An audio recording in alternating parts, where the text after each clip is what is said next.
Valiant. Thalion is here. Professor Nuts and Bolts. Zirak. There is no excuse for that. Elise. Here and ready. Valeria. Here. Leomorn. I'm here. Alright. Who besides Thalion would like to do the recap?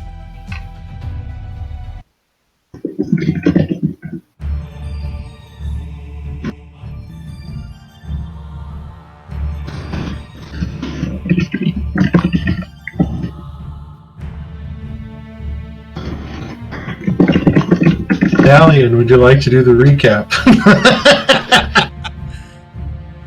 Otherwise, we're just going to go with what I wrote on the page and start off. Last time on the Brave New World, the adventurers finished off the Orc Raiders, as they also realized the professor was not dead, but he was acting very strange. Upon fixing the carts and proceeding forward, they eventually made their way into the Barrowlands, where soon the group realized why this place was so dark and all the tales that Thalion told them. Eventually camping out and finding their way to the hometown that Thalion was guiding them to.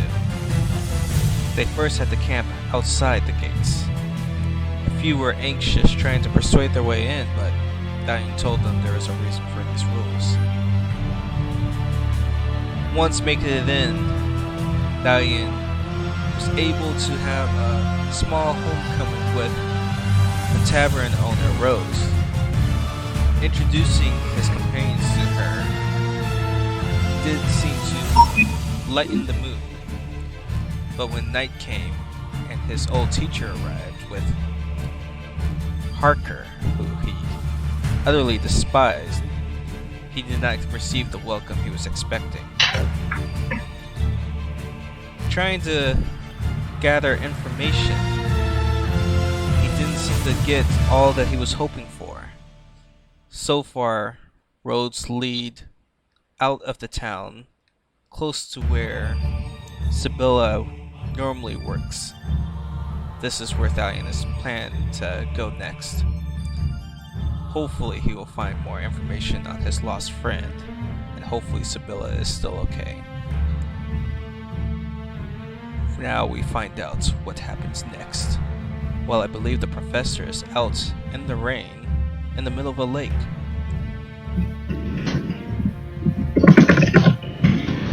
Okay, go ahead and give yourself a point of inspiration as I find where my things have disappeared. Okay. You forgot about the best part, where Zirak Mess with non-officially poisoned Valeria's food. Which I hope her taste buds have not been damaged permanently. I have until that thing gets out of her system, I suppose.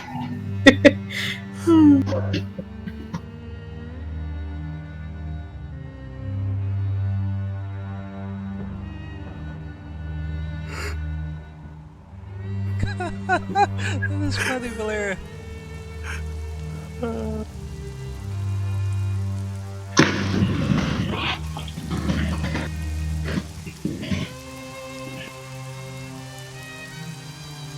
Okay, so overall it was a pretty uneventful day. As you guys kind of went around Valkenburg, and really the biggest thing that you could pick up is just the way of life here is the complete opposite of even the most regular day on the west side of the mountains.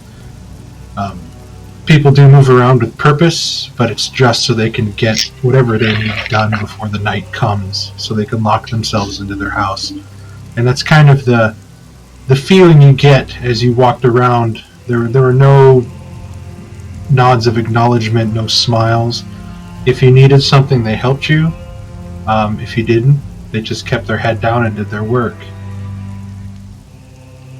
After your dinner, night passed, you all went to bed. Some of you with fitful dreams, others not bad ones. Morning comes to you, Professor, and you wake up cold and aching, your joints and bones stiff. Even though you had all the extra blankets with you, the rain does bring a chill with it.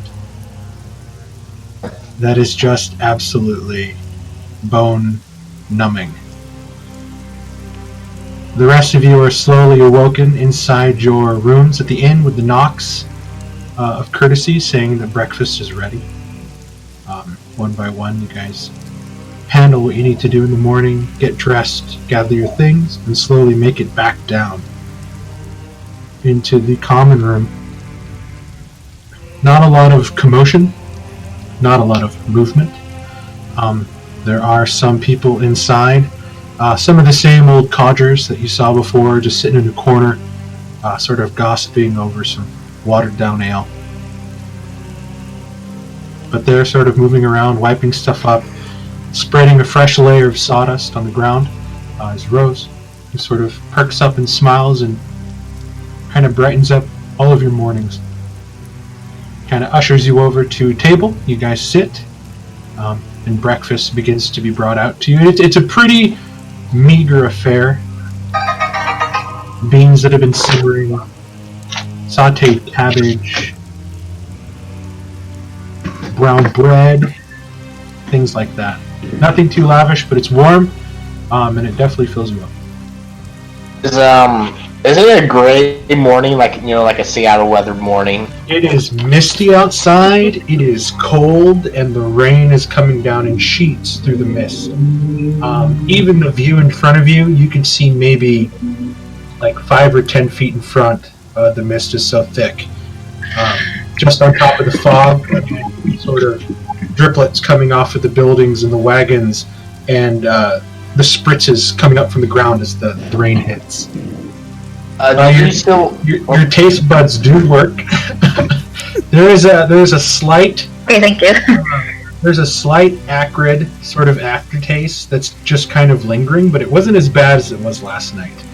Okay. It's that same one where after you eat something that's so garlicky, the next morning you're like, yeah, it's still there, but it's not as bad as it was. Okay. Valeria, if your food is bland today, I have a little bit of seasoning. No. I'm fine. While Rose is bringing us food, I ask her. I don't think quietly Java if, trusts anybody with that anymore. I ask her if Parker and Electrona had left yet. They left this morning before dawn. You know them. Always something to do. She just kind of gives you a sad smile.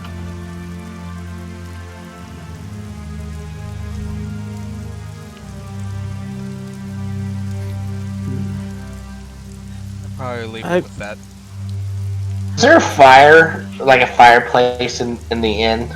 There's a hearth over on the far corner. It's a pretty large stone hearth. You can see a couple padded chairs that are kind of there. Mark, do you still want me to make a check before I do anything else? Did you want to write that information down? Yes. Okay. I need a wisdom saving. Wisdom save? Yes, I need a wisdom saving throw. I'm not. Fuck me. Okay.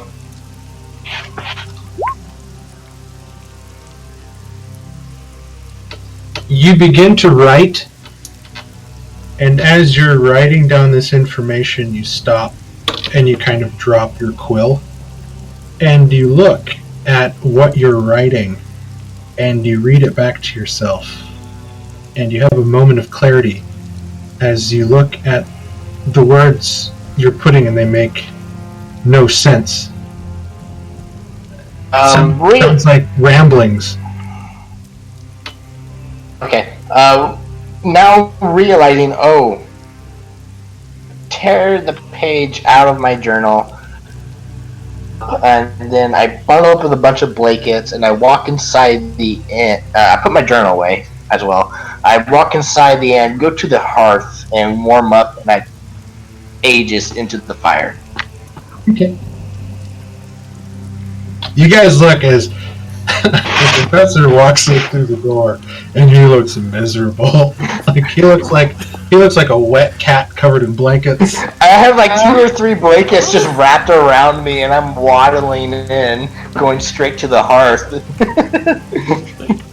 I forget. Was there a reason why he did not get a room? This is Stallion asking the group, by the way. I don't think he had any money, though. I would gladly pay for him. I'll probably lean back in my chair. Professor, are you alright? I look over with a smile. Yes, and I'm chucking in pages into the fire. That's really odd. That wouldn't be that book you bought, would it?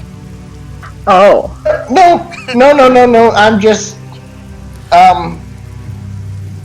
Oh, somebody might just owe Drummond a little bit extra money. I'm just saying, you paid a lot for that book. I hope you wouldn't be ruining it. Oh no! I assure you, this is not the book. Who's burning a book? You know that's No one's burning the book. where I come from. You're insane, old man. Please stop burning the book. I'm There not might be burning knowledge in there. Let me see what it is you have in your hand. all the torn out pages are in the fire, and I assure you, they're not the book. How? I'll like How wave my hand odd. above. What a strange old man. I just have this big old Seriously, smile. look. The entire time I'm staring at you guys and just smiling with my. Does he look sleep deprived? Maybe he's hungry and just kind of out of it because he's hungry and Yeah. cold. I mean, I Professor, can't why imagine don't he you had a come good sit sleep. down and get some food? We're gonna have a long journey ahead of us. You notice that he has no food at the table because he did not pay for a room. Yeah. And Well, I'm everybody good. has I- everybody has single plates because it was a part of the room that you guys got. It's okay. I know there's some food in the back of the cot. I'll just go nibble on. Professor, come sit down. I'll Please. order you a plate. He can have what's in my pocket. That's perfectly okay. They're very healthy. No nonsense. He needs some of the foods here. Oh, you mean those berry things you were talking about? Indeed, I have 10 of them. I just made them fresh last night.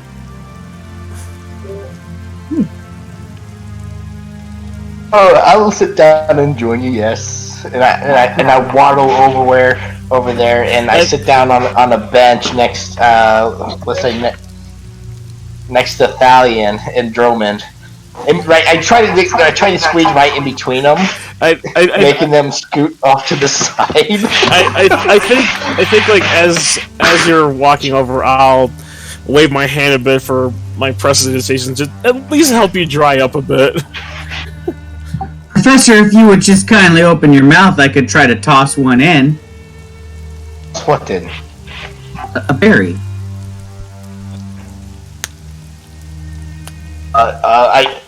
You don't need to toss one in, and you see a hand, poke out of the blanket, and like you could just. I'm glad. Okay, Lovecraft- well, here, try one of these then. Eat this. I'm glad Lovecraft is trying this berry first, just in case something weird happens, because it is coming. Wait, Mark, I'm It can't be gonna that whisper. bad. I'm gonna He made whisper some pretty something to tasty you. dinners before. So don't respond to Chris until after I whisper this to you. Hold on one second. Of course, you're gonna do something, So, but yeah, I will curious. take the berry and then pop it in. While you all were grabbing items, does everyone have cloaks? Oh, I believe Think mine. about that. I believe what I have comes with one. We definitely You know gonna what- need it so we don't end up drenched like the professor here. Professor, do you have a cloak? You cut out the end. Do you have a cloak, Professor?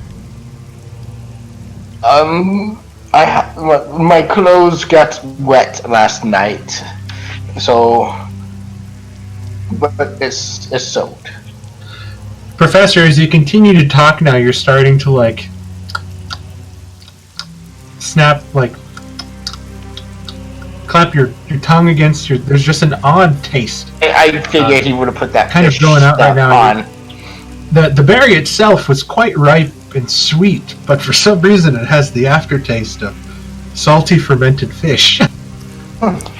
Tastes just like home. But it's not. It's Oh not bad. God! And after a while, it actually becomes kind of like a savory note on your tongue that you like. You have another? And then the taste is Quite delicious. It reminded me of home. Well, while the taste is quite delicious, I'm afraid that you would feel very full if you ate more than one. Hey, I'm taking notes because I'm trying to get the dosage correct. Obviously, Valeria had too much. I'm just trying to see if this is the right amount. But it And seems like the honestly, professor got the Lovecraft right doesn't- amount.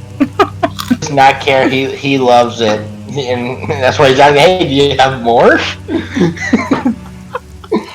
Droman, I am the party cook. By the way, I prepare the meals every night when we make camp, so you all might be receiving doses. Here for Do you guys miss Kira? Dosages in different levels for each different person, just to see how they would react and what it does. I God. promise I have learned that I would not give a whole tablespoon to someone Oh, God. ever again.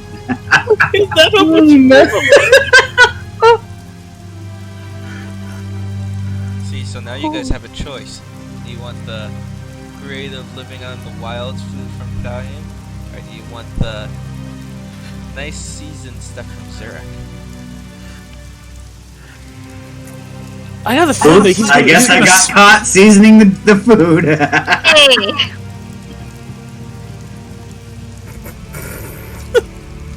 Like I forced the food in his face. Eat it! Eat it! No, that I just did the berry for now. I'm eating regular food today, and so are the rest of you. Darling, you're Thank from God. around here, right? You're from this land. Technically, I'm come from the Amaranth Woods, but I traveled up here when I was heading towards Ramhana, and I ended up staying for a little over a year. What can you tell me about the ruins, especially the old cities? They're most likely haunted. Is there like a great battle there before or something? There was a great battle over all of these lands. This whole area, just imagine it's a giant graveyard. Not all the spirits are at rest, and some rise up with vengeance and anger and lash out at whatever they can seek or reach. This is why I learned how to deal with the undead. That's what's all over this place. That's why there are curfews and the gates close at certain times.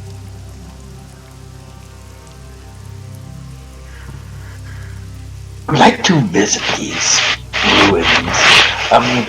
Is there one where the castle's on the mountainside?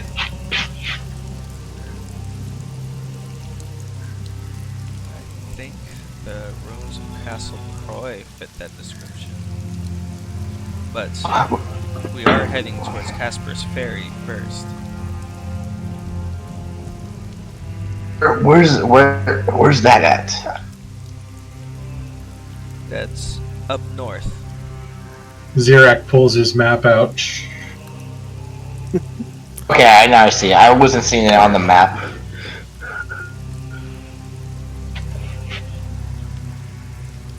I believe we'll pass that town Durnan that you guys mentioned. Something dealing with a kid with horns there. I think that was in Hockford. It was one of the towns. They didn't. Someone say that they did something to the child. I mean, I wasn't there, but But the second, this over here seems like a fascinating place to go visit. It probably would be, but I don't think that at this time we want to get too far away from Boredom Keep, because if we needed to return there, as we discussed yesterday, we don't want to be weeks away from that place before we need to return to find information about Valian's friend. Correct. The only reason Casper's Ferry, since it's about the same distance, was because I got word that that's where Sibylla might be in search of my friend. Casper's Ferry is definitely further away than Vorden. It's almost 3 times the distance. Yeah, I kind of figured. It's just Valiant really. He got word that she was there, so he's really just wanted to head straight there. So rather than exploring an interesting place, I think we should follow the clues that we have and explore after. Sounds grand. Depending on our supplies, then maybe it's possible. and I do have a spell to make food and water if that's ever a problem. Just be sure you have containers to put that food and water in, otherwise it's gonna... Oh, that's true. I should probably go I buy have those. covered Here, for you, just Valeria. walk I have cooking supplies, and I even have a brass brazier, if necessary, that I can use to store the food. And I have some rations in the cart too. That's about 2 weeks worth. You could always alternate.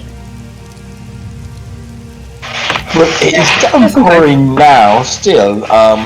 When do you want to leave? It'll be downpouring when we leave. This is why I asked if we all had cloaks. I think I have one in my pack.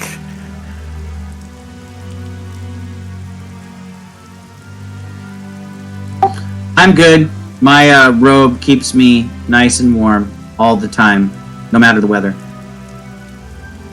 Valeria, you're definitely gonna need one since you're riding your horse outside of the cart. Yeah. I guess I'll go buy one. Well, if you don't mind the company, I would join you. Maybe grab a few more rations just to be safe. Alright. I mean, we're still gonna get soaked now anyways. I mean, well, I am, so I guess it doesn't really matter. I have a pretty nice bedroll that I can roll up inside the cot. Yeah, if you have traveler's clothes on your sheet, you should already have a cloak. If you do not have traveler's clothes in your sheet inventory, then you do not. I do not, because I had the vestments. I did not have, like, traveler's clothes. Okay. But that's it. You can have my cloak if you need it. It's okay. I think I prefer to get my own. Okay, I was just offering. It's tough to get that old man smell out, I know. You're not intending to walk out there without any protection, are you, Professor? I mean, you're already drenched. I would be. I was going. Since I'm already riding in the wagon, and the lady will be riding her horse. I was just offering for her to use it. Ah, I see.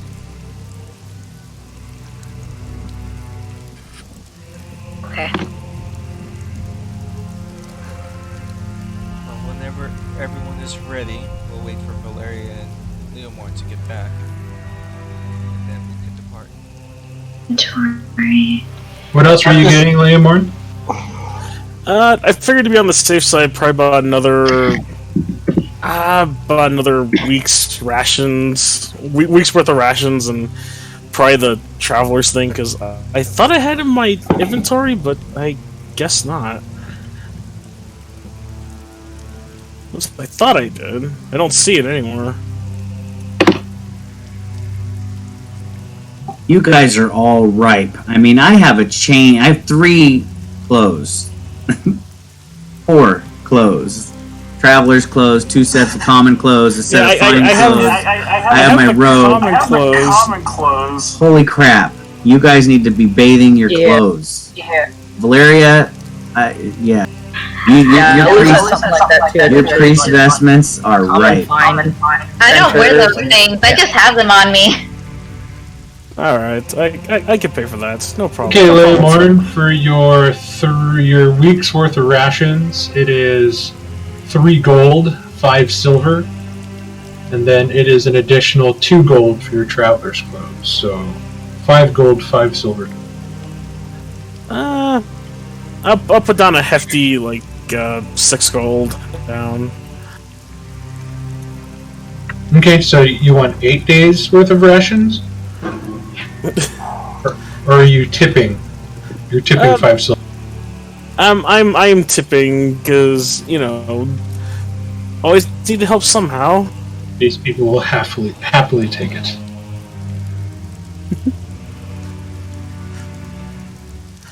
Alright. And as soon as I get it, I will put on the cloak and make sure it actually fits me. It fits. They have some made already, and your frame is pretty slight, so it's pretty easy for them to actually find one that fits. It can adjust to your height. You can make it a short cloak or a long cloak if you wish to make it so. Overall, it's a pretty sturdy wool cloak, pretty thick. You feel the warmth of it as soon as you put it in, and you know it'll do a pretty good job of keeping the rain on. But like most things, if it's out in the rain for too long, it's just going to get sopping wet. So even the best cloaks can't keep you dry forever if you're constantly in it. Oh well, at least I have that one to keep me dry as best as I can. As long as I can focus it, it'll work. Okay, we'll say it takes you guys probably about 40 minutes to get back with the trip there, buying what you need to buy. You'll find that there's a lot of simple colors, Valeria. There's not a lot of bright, exotic-looking dyes, so you wouldn't find any expensive reds or oranges. You find a lot of drab, a lot of grays, like different shades of grays, maybe some blacks, but there are some greens, just because here the tint of green is readily made available everywhere from just the foliage that grows. Alright, I'll probably take the green one. Okay.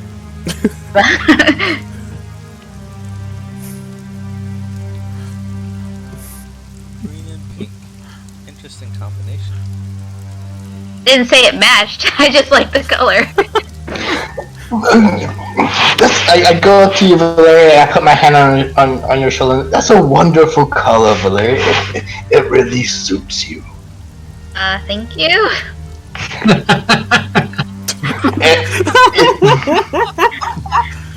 I lean over and whisper in Valeria's ear, taking fashion advice from the old gentleman, eh? You're really testing my patience recently, Zurak. Like back in the old days. Oh dear. And Sally, I go up to you, put my hand on your shoulder, and say, with you knowing the land, I'm sure you, in guiding us, I'm sure we will be just fine. And then I Us make... too worried about. Valeria, Card. Thalion, for the next 24 hours, both of you have +1 to all saving throws. Okay.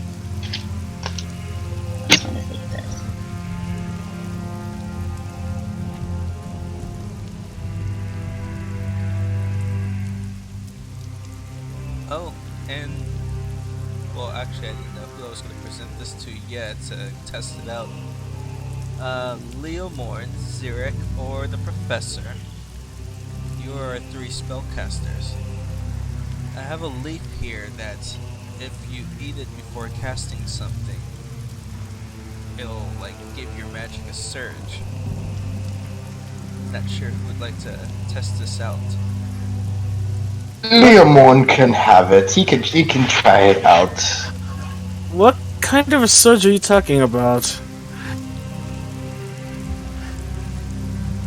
Xerac, you watch as Thalion produces one of the small thimbleweed flowers from Helenon that he has preserved in a jar. I do appreciate the gift, Thalion, but perhaps we should let one of the lesser magicians like Leomorn use it first. I'm afraid that if I made my magic any stronger, I might crack the universe. Brother. Perhaps if Leomorn uses it, his magic would then be slightly on par with mine, and therefore better help the party. Better to spread the love, as it were. Kind of like you did when you gave me the little wand, eh? Indeed, just like that. You're a bright one. Elise just rolls her eyes like, So Leomorn, I hand you a leaf that if you eat this, you have a +5 to your next magical attack. And it will cause Nope. Got Stop. it? He just gets a +5. You don't get to say that stuff okay. because you don't truly know. I just gave that to you because I thought it'd be funny for you.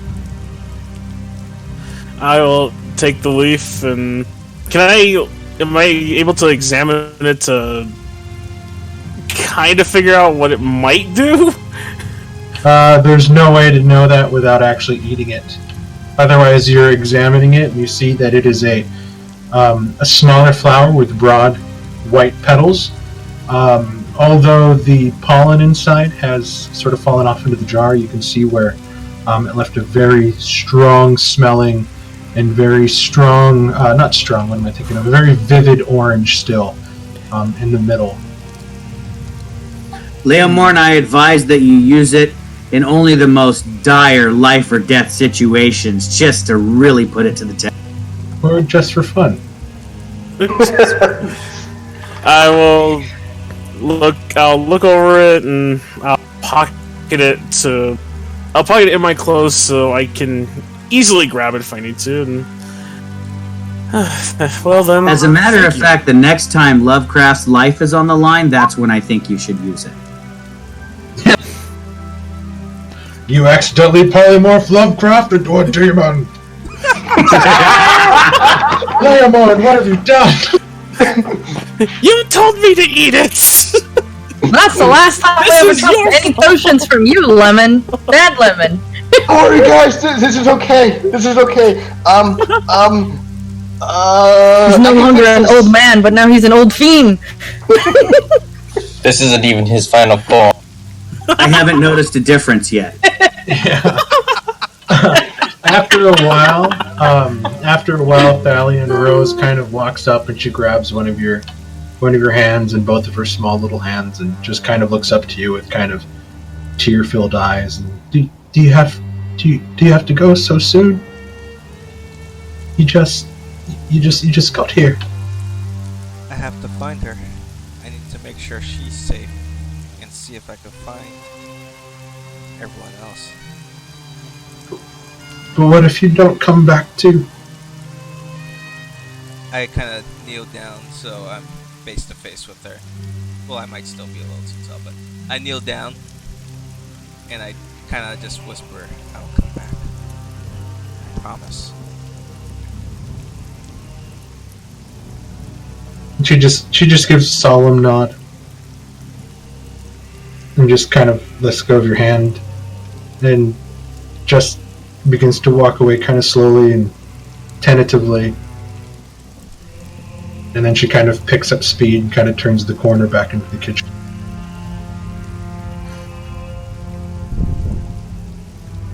As I stand up, I kind of just say it loud enough for the others to hear. It's always hard to say goodbye. Well, you know what they say. Absence makes the heart grow fonder. But in this case, it kind of made things worse. Well, then we must make sure that it doesn't get any worse now. Valerio, just the gavel. Goosh, goosh. How was your guys' I'm evening? salty today. Awesome.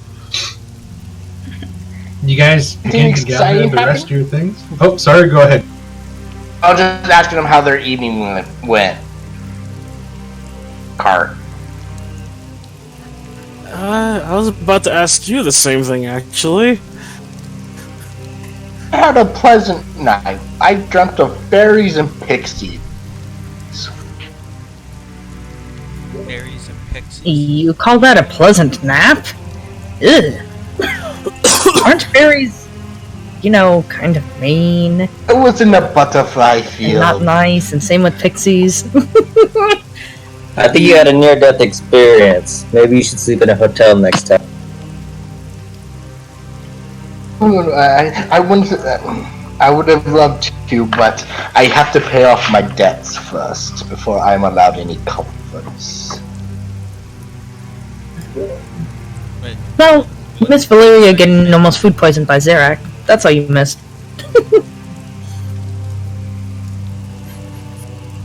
Professor, what debts are you paying off besides Drummond here? Just a moment.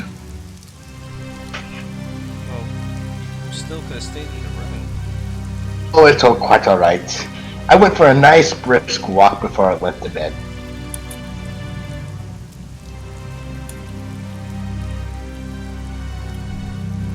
Okay, well, I'm gonna start getting the cart ready, so whenever everyone's ready, just hop on.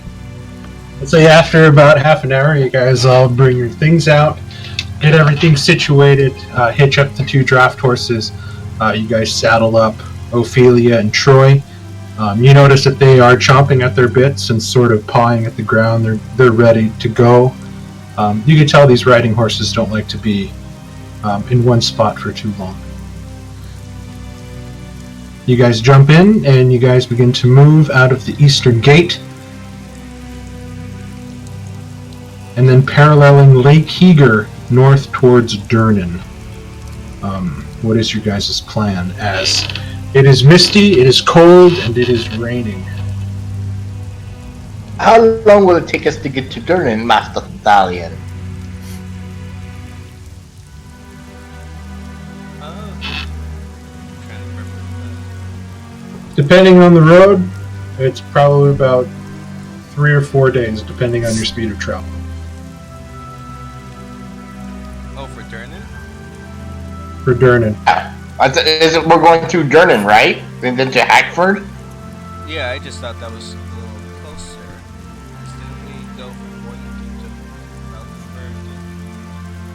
In 2 days, but you guys pushed it. Oh, that's true. And I was going to say we're going to take a steady pace because of the rain, so yeah. Up 3 days. So it's 3 to 4 days.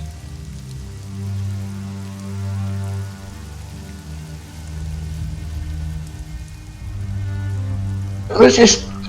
I know we're in a bit of a rush, but with this weather, I think we should take our time. We don't want to injure the horses. I'm keeping a steady pace.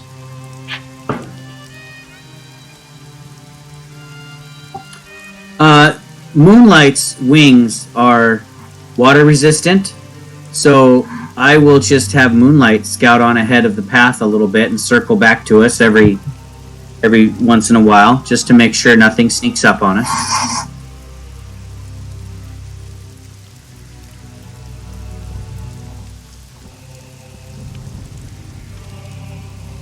Although keeping Moonlight up all day does tend to make him a little grumpy.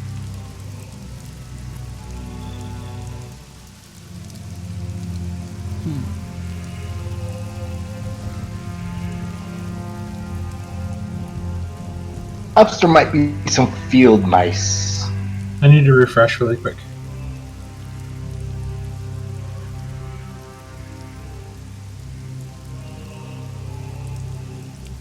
You guys can go ahead and keep talking if you guys have anything planned that you want to talk about. But now would be a good time. So who's in the cart right now, other than myself? I'm in the cart. Dalian is Lovecraft, driving with Garshadow in front with him. And you can see that Garshadow usually sits just right next to Thalion, but you can see that his body is inside, but his head is kind of poking out. So he's still next to him, but for the most part, the cat is dry. And of course, Elise is there with you. Yeah, I was about to say, Elise is in the cart. I kind of, since I know it's gonna be a kind of a long ride, even though we just kind of snuggle up next to Garshadow's body, lay my head up, and I take a small, and I kind of take a nap, and I'm just cuddling with Garshadow. Oh, he immediately moves, and your head smacks on the ground pretty hard. And then he growls at you quite loudly, very deep, baring a lot of teeth. But you're comfy. And you can tell that he gave you the, I don't fucking know you, bro. So, maybe Over my you shoulder, I'm like, should... you have to win his trust. And you're kind of taken aback at the ferocity and just how deep the growl is of this quite large animal. Smile back with that creepy grin. You can trust me. And then he sticks his head back out and Nope. just kind of lays it on the seat next to them. Nope. Touch me again and I'm gonna bite your face in. So Lovecraft, what is this research that you've been working on? I don't think you ever. Ancient ocean creatures. Well, So what kind many of- legends.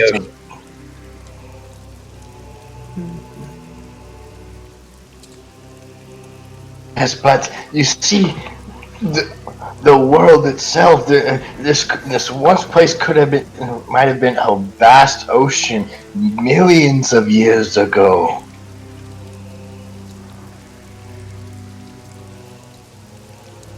You could find just about information anywhere, in old ruins, ancient beings.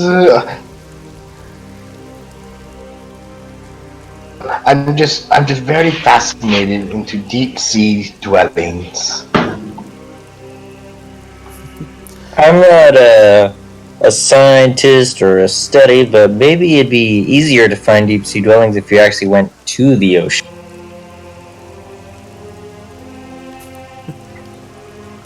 Oh yes, I understand. Yes, but you could only learn. I only had so much limited information where I was, so I had to go out and explore and see where information might be hidden from the university. It's the ocean. Might have been wise to So, have like- probably put on some better stuff underneath that suit when you left.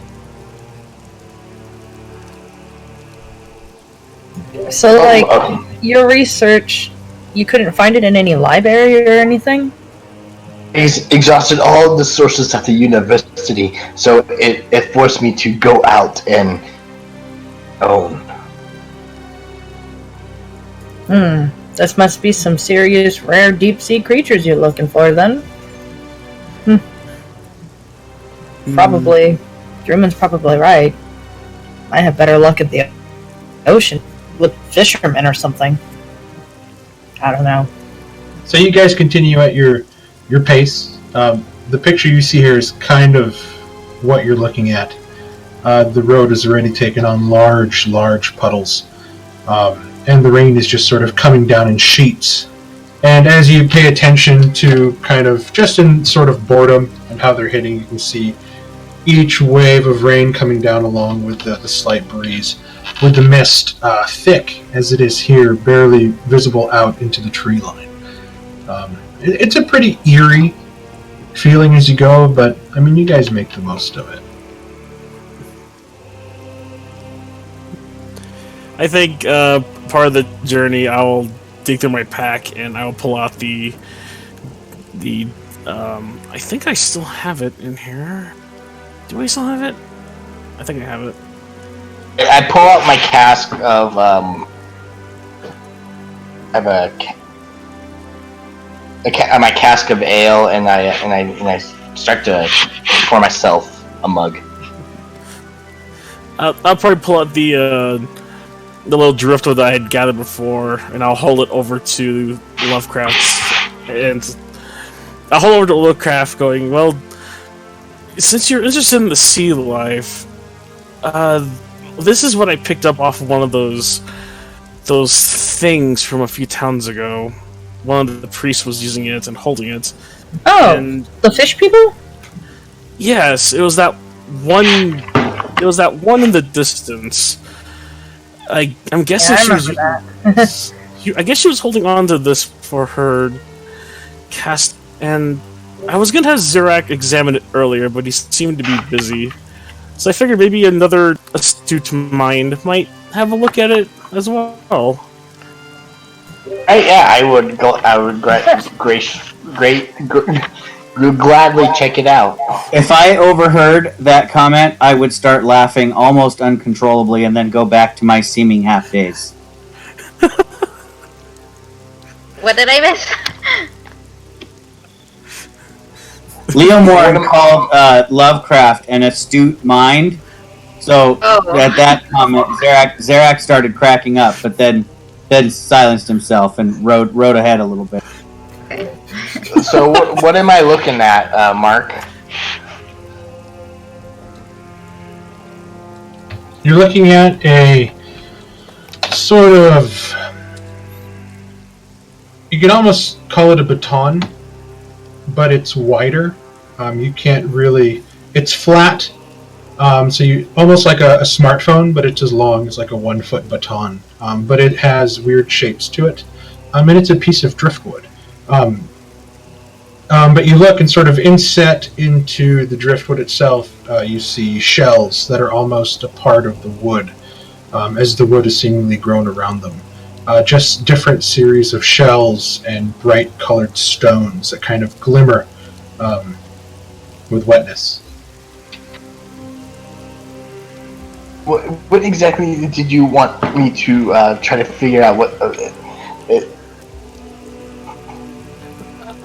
Well, it was more of a curiosity about what this can do. I mean, maybe it can help one of us, or maybe it could be good for. We could sell to someone, or maybe we could just find some repurpose it for something. Maybe you could use it for your alchemy stuff, components, like the bones over there from their fish bone weapons. Mark, have I seen anything like this before?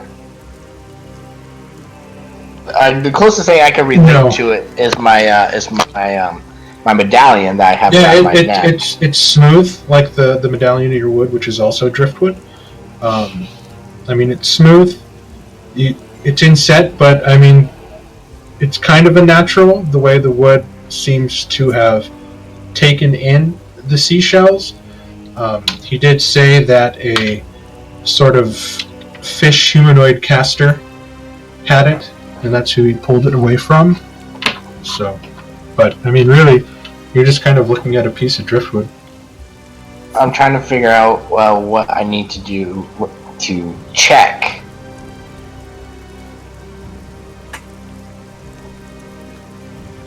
If we can't find any other repurpose, you need an identify spell to be able to identify any magical properties. I understand that. There's no writing or runic properties into it, so you really can't cast any sort of arcana check. Since you yourself really don't know what it's used for, it also might not help you too much. I was going to ask, have I read perhaps of these fish people and okay, give me what they are? Give me a history check. You've heard of Sahagin, but again, mostly in the books you've read. There's actually a chapter of it in your new book that you purchased, where they speak of bloodthirsty creatures that live at the very depths of large lakes of water in the ocean. It never really made mention of magic, though. I see. These creatures, I have heard about them, and I pull out my book and I flip to the chapter. These creatures, they live in the deep. They are very bloodthirsty, but however, I haven't heard of much magic. Them using much magic. Just another focus, like a wizard. But other than that, I am not sure. Certain if it has any magical properties. I am sorry. No, it's alright.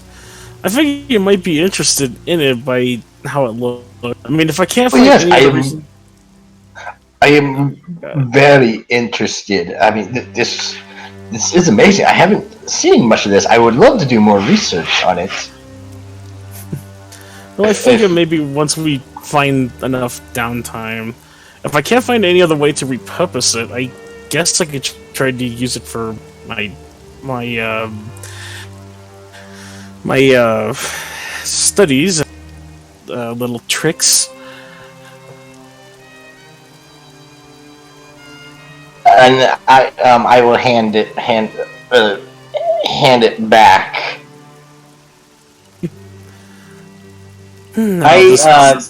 I stop along the path and wait for the party to kind of catch up to me. I'm only between 20 and 30 feet ahead of you guys. But you see that I'm just kind of stopped in the middle of the path with Moonlight perched on my shoulder.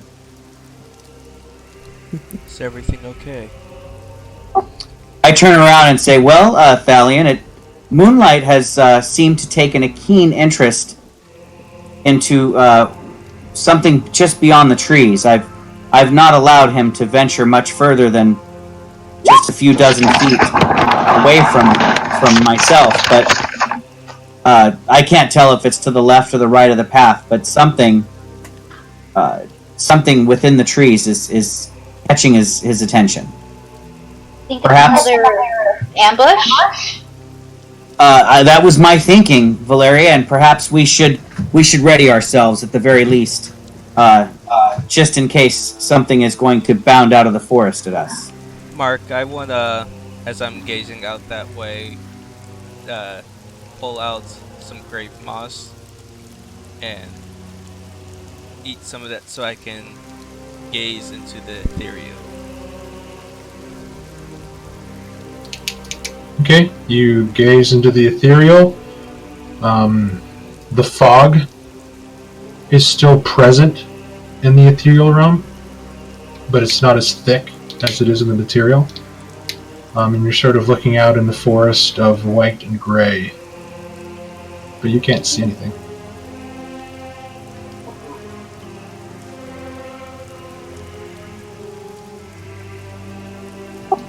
Should we stay on the path and just keep ourselves on alert and keep pushing forward, or should we investigate into the woods a bit? How far into the woods was whatever was catching Moonlight's attention?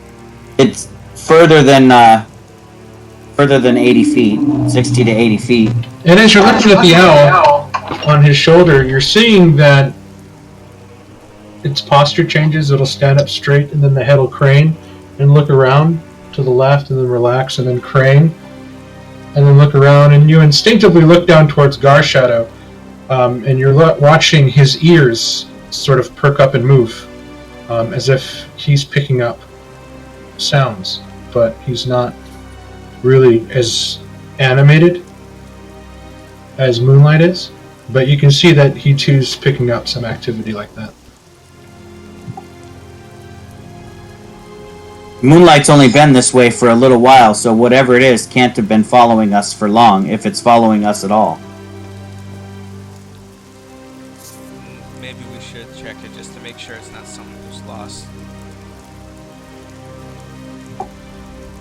It could be an innocent person caught lost in the woods. Monster. We should do that. Or indeed it could be a monster. That has happened.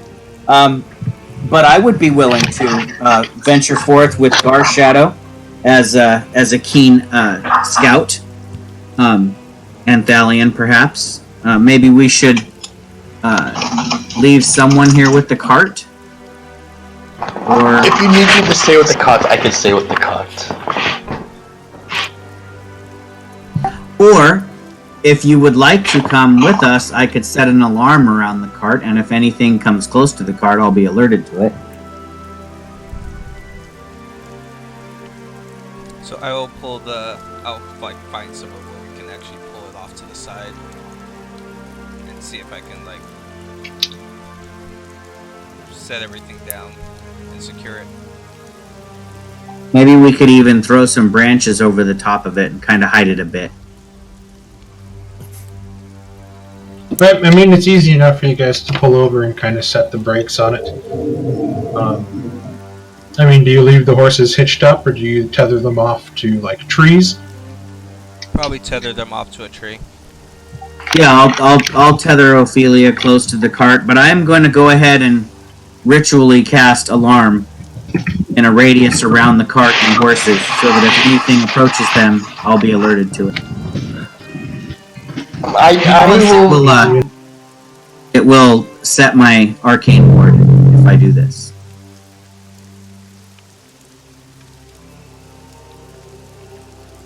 With the alarm, should we have at least one person staying behind? I mean, yes, the alarm will go off, but there might be some time before we get back to the horses.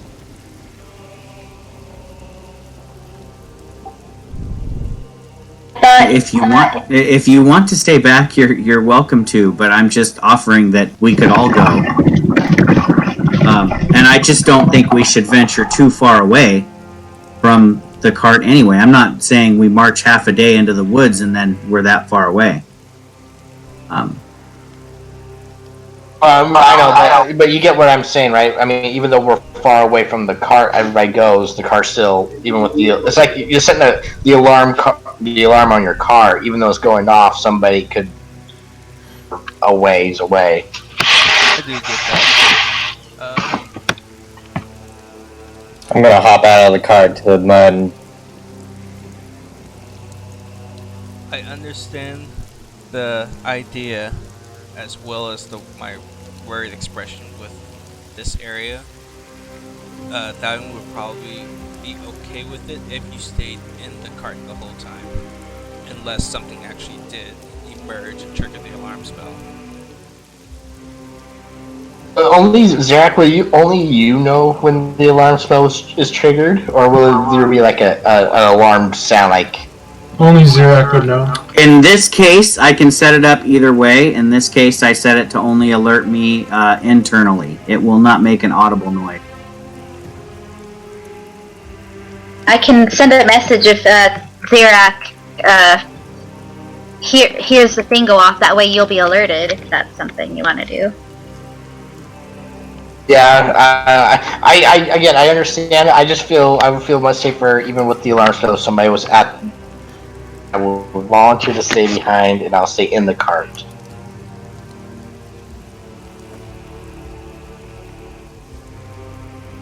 I'll keep an eye out on the horses, hidden. To the cart. Two of them. They were tied off to a tree.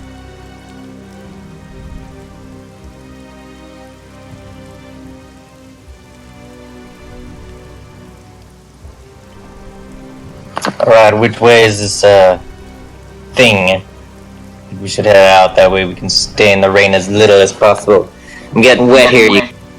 I'll go ahead and let Moonlight and Garshadow kind of lead using their senses, and I'll follow closely behind them. As will I. Same here. Okay, give me a perception check for both creatures. Advantage if they're trying to sniff or hear.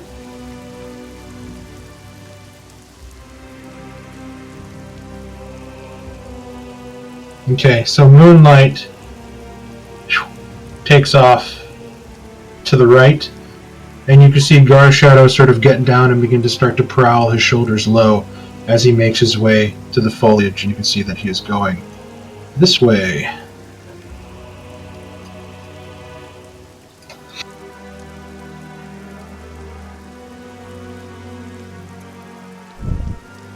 I'll keep a steady course behind Gar Shadow. Okay.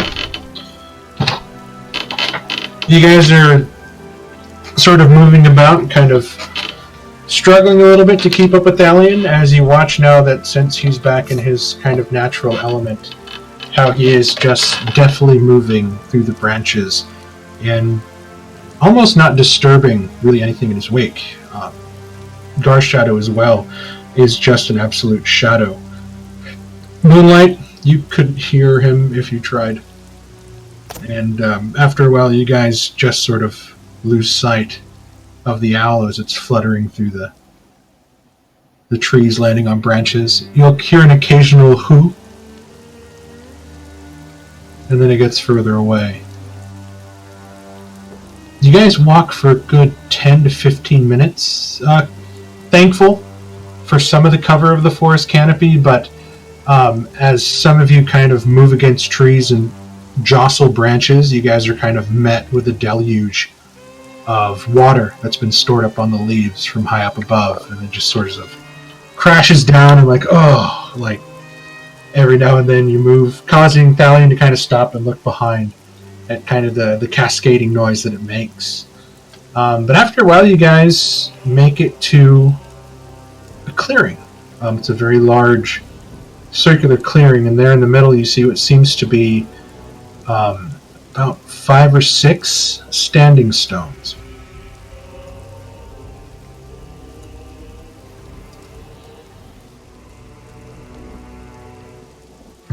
I would be very curious about these stones. I would like to approach them and perhaps see if there are any arcane symbols carved into them.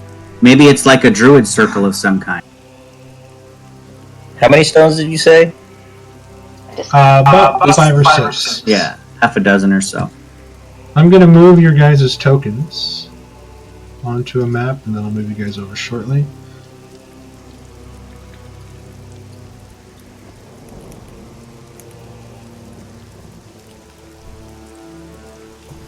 Do these standing stones look like they're kind of placed in a way where kind of like a tombstone placing? They're far too large to be tombstones. As you move up, then you can see that they are placed in a circular fashion.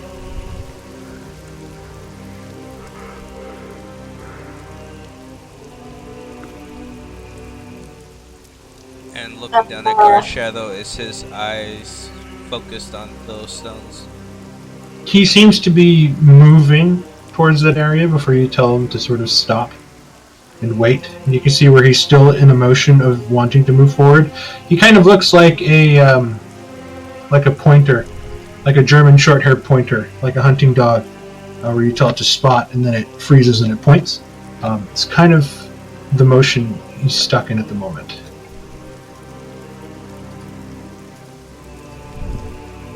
After a while, Zirak, moonlight appears through the trees and kind of lands back to where you are.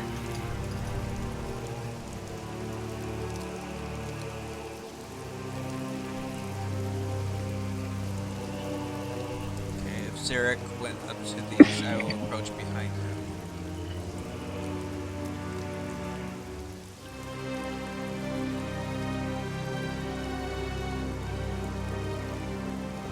Okay, you guys should be there. You're on the left side of this map.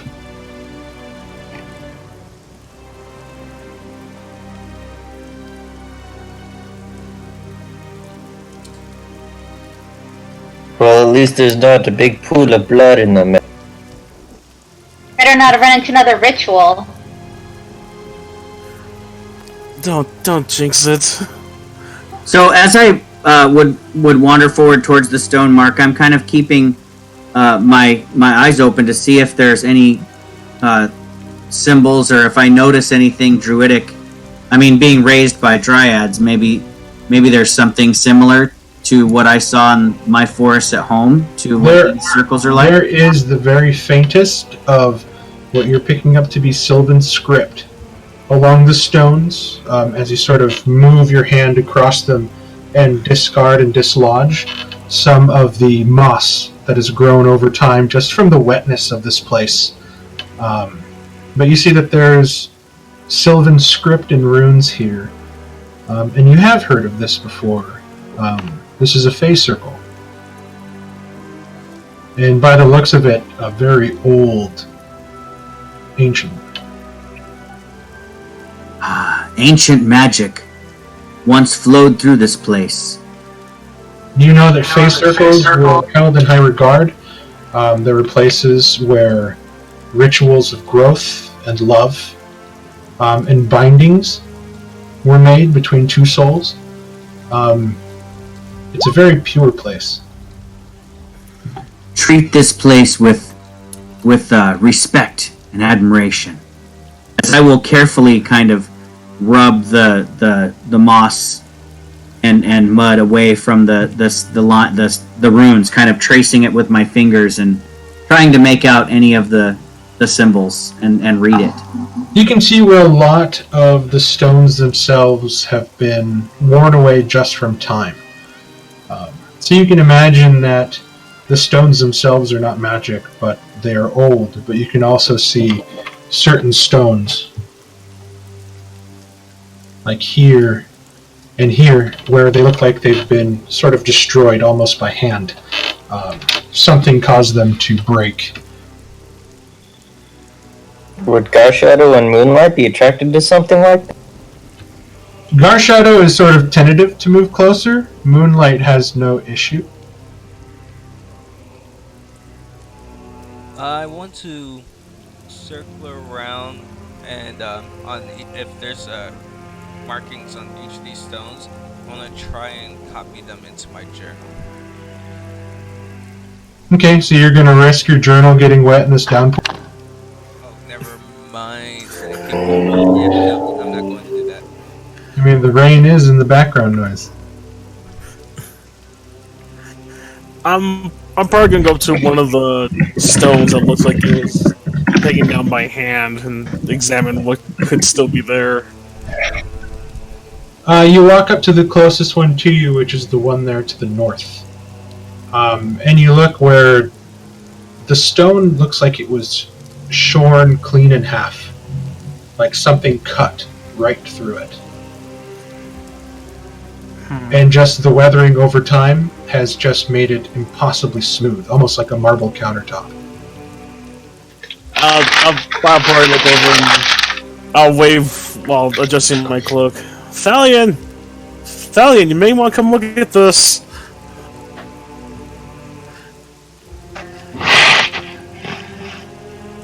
What did you find?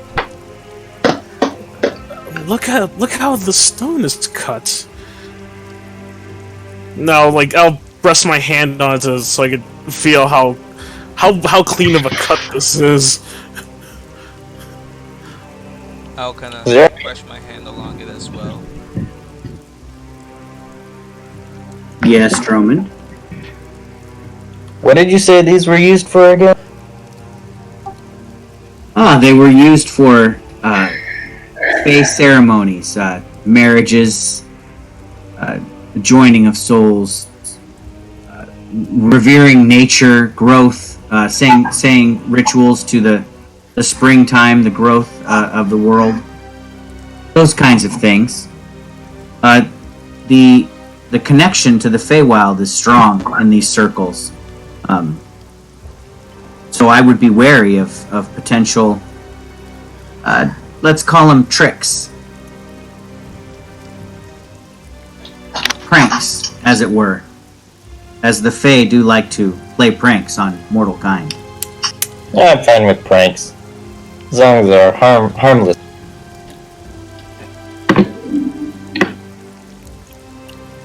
I just wanted to ask before I went and stand in the middle of the...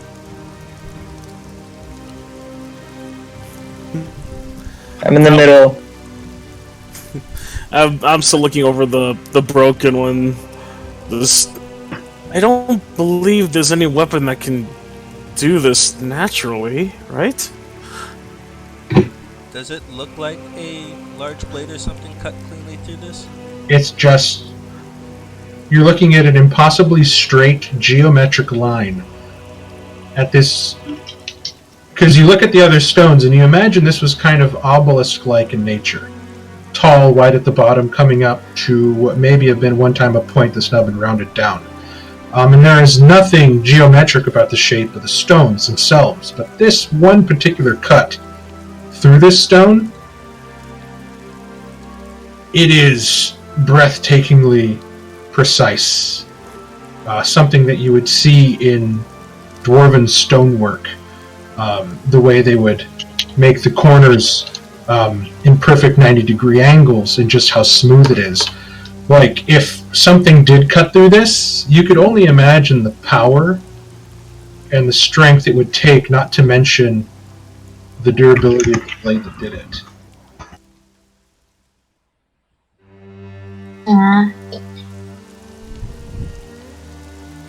Sorry, Leo, I don't know of anything that could do this.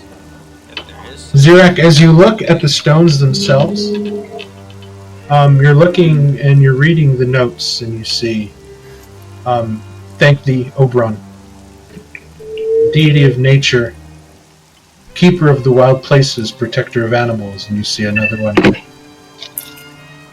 Praise thee, Titania, queen of the realm, master of magic, friend to the wood. Woe thee, queen of air and darkness.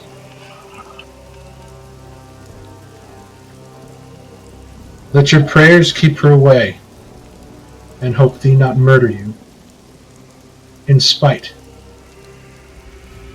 And then you just look around and you see that on the stones carved within are just runes and messages to honor those of the Seelie and Unseelie courts. I will whisper to Moonlight that it is a good find, especially in these desolate lands, that such a thing exists here, even in the shape that it's in. But is this what drew your attention away from the path? It nuzzles at your cheek a little bit with the side of its head before it snaps to attention and then takes off, as if startled. Are we standing on like grass, or is it more like? Through here where you're standing at, you can see where what seems to be grass has sort of overgrown the stones inside. And on the outside, it's grass, but you're kind of in a bowl. But it's a very gradual slope going in, but you can see that you're probably 5 feet lower than the actual ground level. And as you kind of look around, you can see where there are what seem to look like steps that have been sort of worn down over time that lead to the middle, and where you're standing,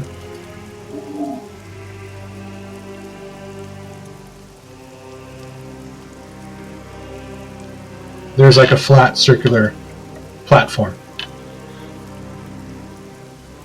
Through the rain, you guys start to hear the sound of snapping twigs, brush being moved to the side, and just this ever-present sound now that is getting louder and louder, this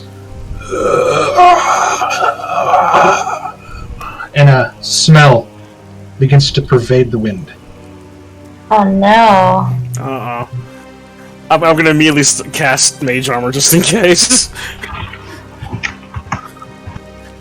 I'm sure no. it's just Everyone at the ready. a friendly visit. Ugh. Well, if it's a friendly visit, they should know when to bathe. Can we tell which direction this is coming from? Yeah, it's coming from the direction of all the tokens that just appeared out of the tree line. I see. And the cart. I wonder what's going on with that. Well, we're surrounded. Ah! Let's roll some initiative.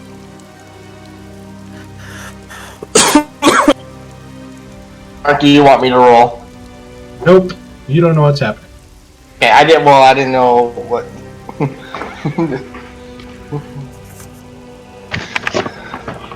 You're just kind of twiddling your thumbs and hanging out. But now I have the horses. I'm sure they're okay, right?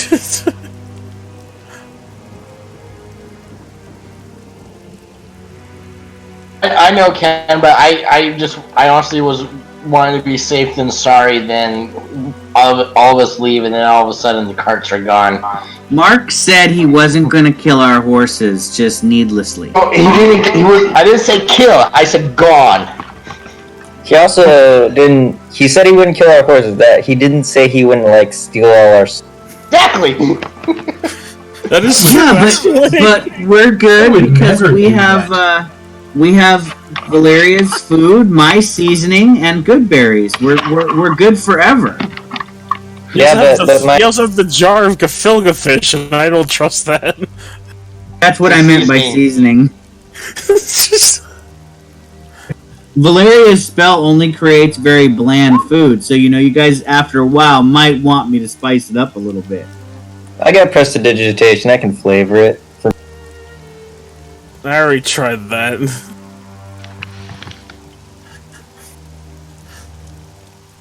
Yeah, Double flavor. Yeah, I was able to cast Mage Armor just before, so... Oh, so he thinks. Pretty much initiative happened as soon as they popped up. So, yeah. Oh, fiddlesticks.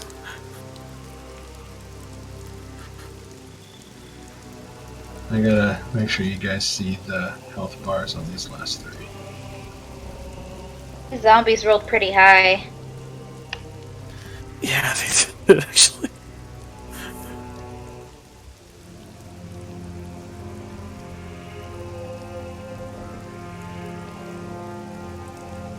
Okay.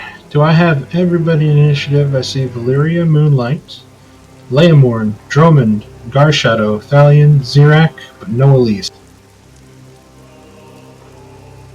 Elise, what was your initiative? I got a 4. I clicked on my person, but I guess it just didn't register when I rolled it. I don't know what happened there. No worries, I got you on there. Let me move you up. Okay. Boom, boom, boom, boom, boom. Okay, we should have everybody. Let's get some freaky music. Freaky music on. Top of round 1.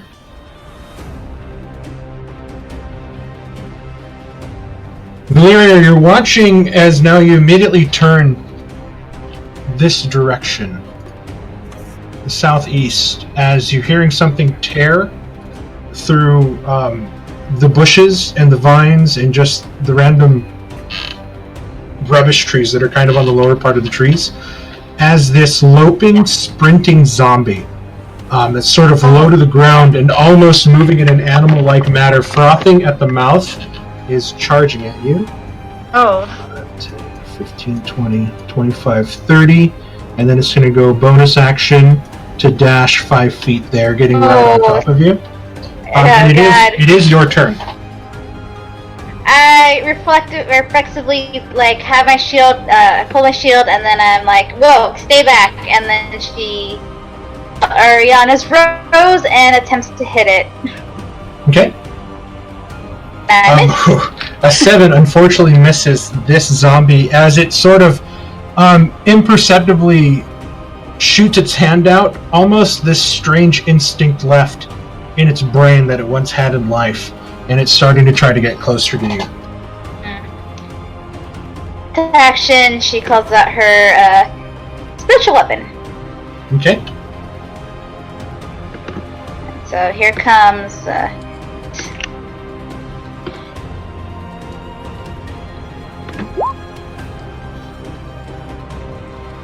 The 20 definitely hits.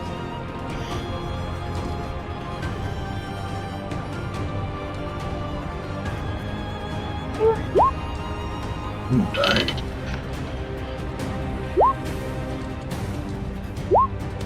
Took a good chunk out of him. Is that your new ship, Ken? I'm thinking that they would actually Valeria? along with Carla's characters. I think that Coral and Valeria would get along. Who's Toral? Saturday game. Oh, okay. He's my war cleric. Moonlight. All right, so I am. Zarak is sending a message to Moonlight to fly back to the carts as fast as he can and just buzz around. I mean, he can't speak to Lovecraft, but just kind of do circles around his head, get his attention. So Moonlight's going to double move back the way we came. So I think. How far is that? 120 feet? Yep, he can fly 60 feet, so he's going to move 120 feet west. Okay, so I'll say it'll take him 5 rounds to get there really quick and buzz around. So, top of round 5, if this thing is even going, Chris, you will roll initiative. Alright.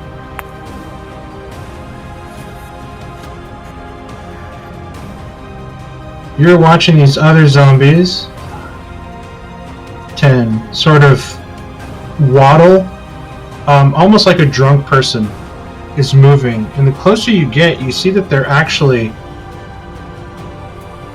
actually look like they are covered in what seems to be fungus and mushrooms.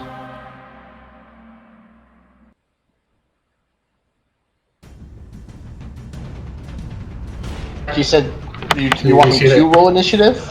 No, you're going to roll initiative at the top of round 5.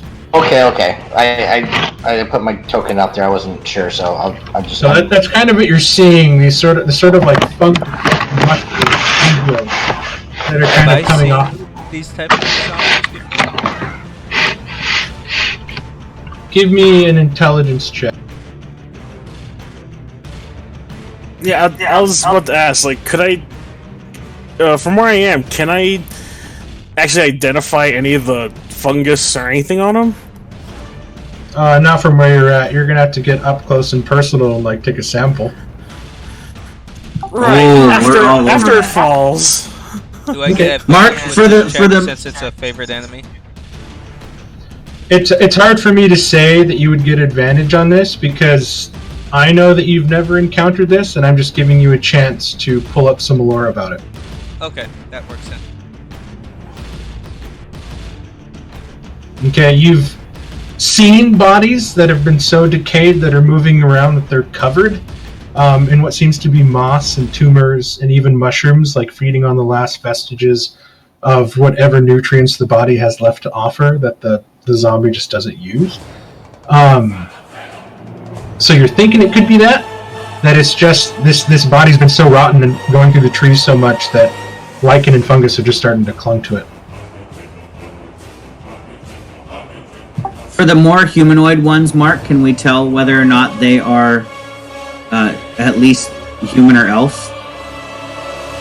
You're looking for the most part, and you're seeing a lot of human characteristics. Okay, that's good. Basically, since we were in a Fey circle, I was wondering if it had turned things into zombies is all. So, that's where Zarak's mind is going. No problem. That's 40 minutes. Or not 40 minutes, that's 40 feet double move for that guy. This guy, breaking through the tree line again, 5, 10, 15, wait, 5, 10, 15, 20, 25, 30, dash, 5, 10, 15. Oh, guys. Guys. And then sort of lumbering out, you see what seems to be a zombie with a distended stomach that almost looks like it's pregnant. 5, 10, 15, 20, 5, 10, 15, 20. That's its bonus actions to dash there. And you can look, it almost looks like the body itself, like it's been stuck in water or drowned. That the body's so plump, like it's saturated with water, unnaturally, to the fact that the skin looks distended, and it just has a lot of weird coloration to it.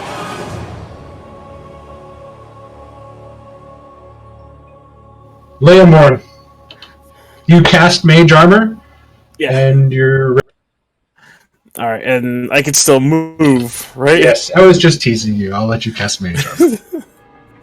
All right, I am going to. Okay, so I see that one about in front of me, so I'm going to move 5. Actually, no, I'm probably go 5, 10. Crap. We're gonna go about right here and hope for the best.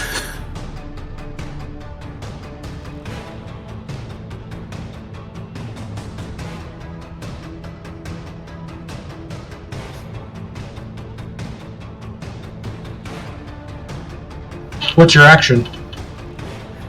Action? Oh. I was teasing you. You went ahead and cast Mage Armor for the fight start. I was just fucking with you, just to kind of make you dread. Alright, 5. Try to see if I can even nail anybody from here. About 60 feet. Alright, I am going to... If I could see that one up in the northeast, if I could see that one... You can definitely see him. And he's 35 feet away. Alright, I'll clasp my hands together and I will say a small enchant as my eyes start to glow, and I will cast Ray of Frost at it. Okay. Oh, please, please, please, please. Oh, son of a bitch. Oh no! You sort of rush into the circle, and as you're doing so, you see the one coming up from the north that just looks, the one you've been looking at, and it looks so sort of intimidating. You begin to cast your spell, and then you shoot, but you're not looking at your footing. And you hit one of the rounded, smooth corners of the steps that have been worn away. You slip and you fall prone. Your spell shooting off into the distance. But go ahead and give me a d10. Roll a d10 for me. Leomorn, given that impressive feat of magic, perhaps you should eat the flower now. Actually, no, don't give me a d10 because you didn't hit. Alright. No worries on that. So I'll just be on the ground like, oh! Yeah. So you're now on the ground, you're muddy and wet, and you are prone. You okay over there, Lemon? Sheesh. I think there's a rock up my butt. I hope I didn't just set myself up for crit fail also. Alright, sounds like a personal problem. I can't help you there.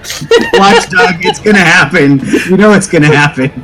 5, 10, 15, 20, 25, 30, 5, 10, 15. Double move to get to you, Drummond. And it is your turn. And you're watching this. It almost has this sprinting gorilla from Tarzan lope as the bony, worn-in fingers are digging into the ground, almost propelling it forward with its legs. And you're watching as divots of grass and mud are being thrown up behind it in its sort of fervor to get.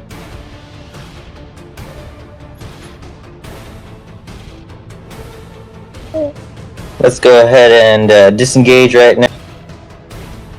So that's cunning action. I'm gonna go help Valeria because she always seems to get.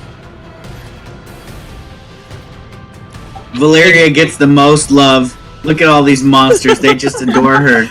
It goes to. Wanna eat my gummy flesh? And you sort of duck, turn, and take off in a ninja-like. So, 25 into Valeria's space. I already took the disengage, so we're gonna go back 30 after I make my attack on the one directly.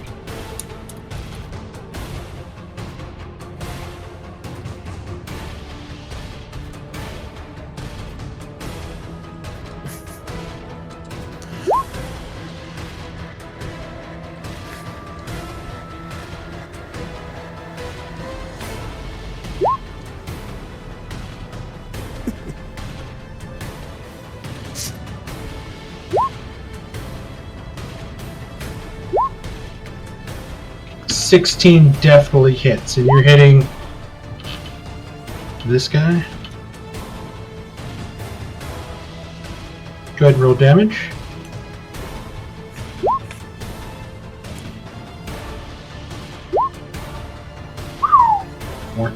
Son of a...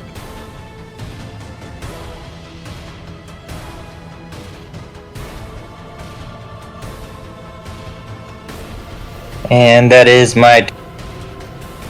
Quite a chunk off that guy. Okay.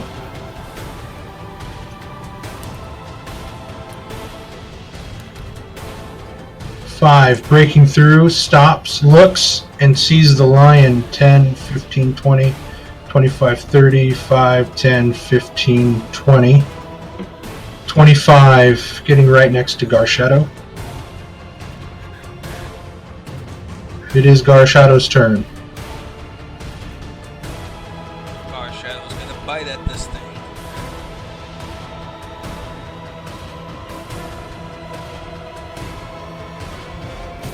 $13, I believe. 13 is what you need.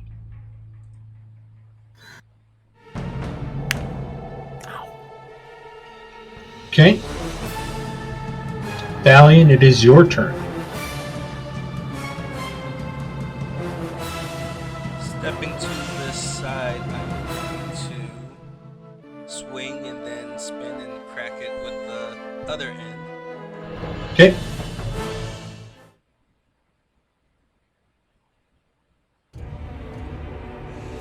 $21 hits.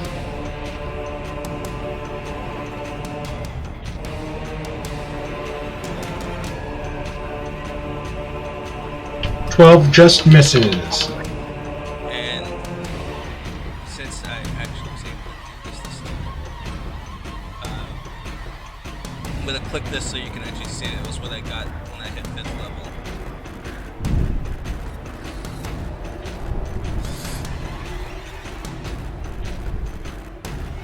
So Garshadow's gonna use his reaction to attack, seeing that I attacked. Okay.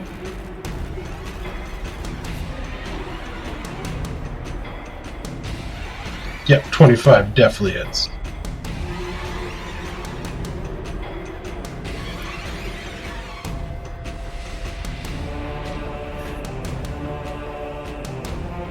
And I forgot to Ooh. do my favorite enemy damage.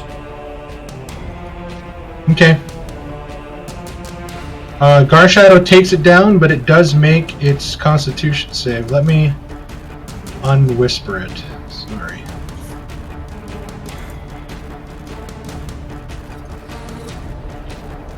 It made its Undead Fortitude roll, so it's just down to 1 hit. Okay, and that is my turn. Garshadow ripped out its throat, but it keeps coming onward.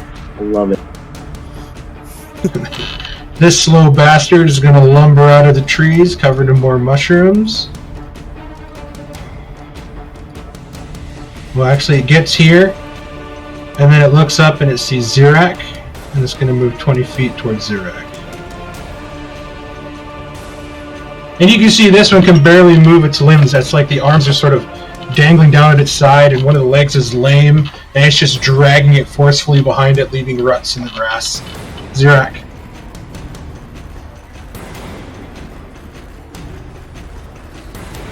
Alright.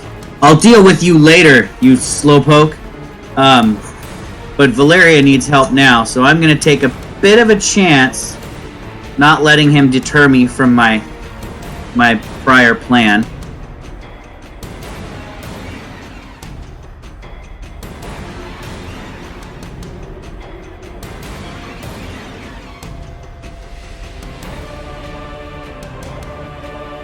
So I provoke from him to move there.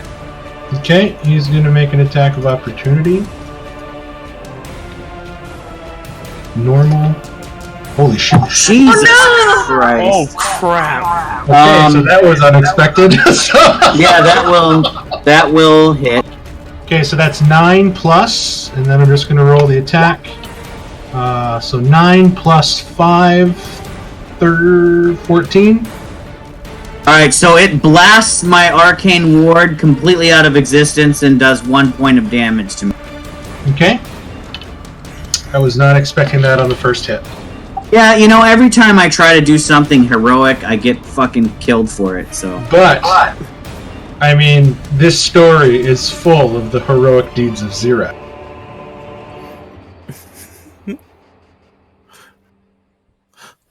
Valeria will get me back. Don't worry, she's got my back. After I go, so now I'm a little enraged. I wasn't gonna go full fuckery on these guys yet. I was gonna save it, but now my thumbs touch together, my fingers outstretched as a fan of flames burning as hot as I can possibly make it. Is going to go in a 15-foot cone, getting green and the 2 in front of Valeria and Droman. Okay, cool. It would be like 5, 10, and then 15. Okay, the fat bloated zombie is going to attempt a dex save.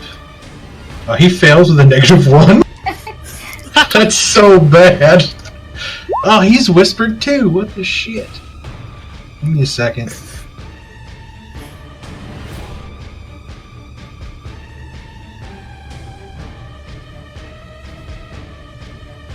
I wish you guys could have saw that -1. It was pretty awesome. And then these 2 zombies. I just need to make sure they're not whispered either. Okay. Going to attempt dex saves, although they're pretty good at dex because they're quite twitchy. This is the one next to Valeria, 14, I think fails. And then this is the one next to the stone with a 15 is a 15th fail. 15 is exactly what you need to succeed with the magic of my book not being there anymore. Okay, so he will take 7 points of fire, and then I believe zombie Valeria is dead. So then.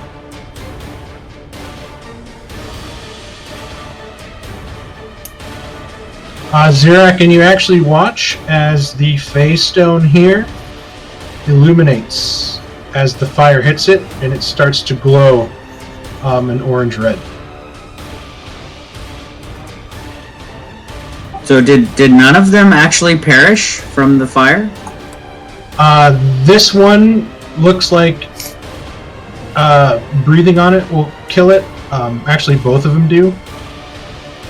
And this guy completely failed, and he takes a lot. You did a lot of damage. Okay. You're thinking like a punch to the face is good. Got it. So they're burning. Valeria, it's up to you. I'm feeling a bit surrounded now. But that will end my turn. Let me move this guy to the front so you can see his health bar. There's barely nothing. Okay. This guy is gonna waddle 10, 15, 20, 5, 10, 15, 20. Elise.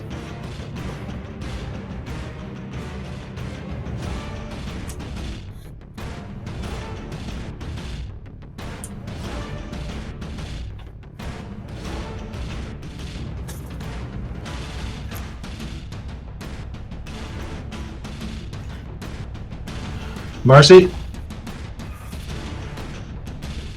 Okay, there we go. I hear you now. For some odd reason, I didn't hear you at all. You just like cut out, and I was like, what? Okay, I'm going to 5, 10, 15, 20, 25. The one that's 25 feet in front of me, I'm going to shoot him with an arrow. This guy here? Yeah. Yep. Okay, go ahead. Oh, where's my crossbow?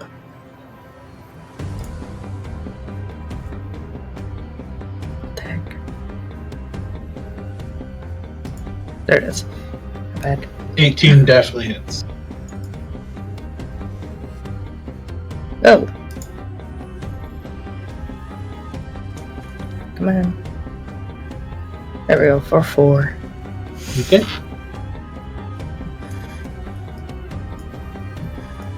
Is that the end of your turn?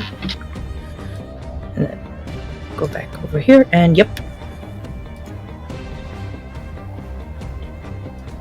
Alright, and this poor fat dude is gonna go 5, 10, 15, 20, 5, 10, 15, 20, 40 feet for a double move.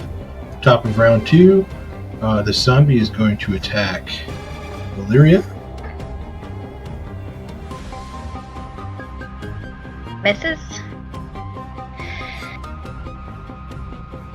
Okay. Everybody's here. And misses again with a 5.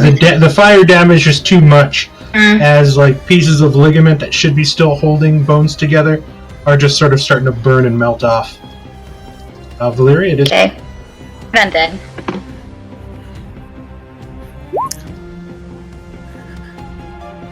Okay.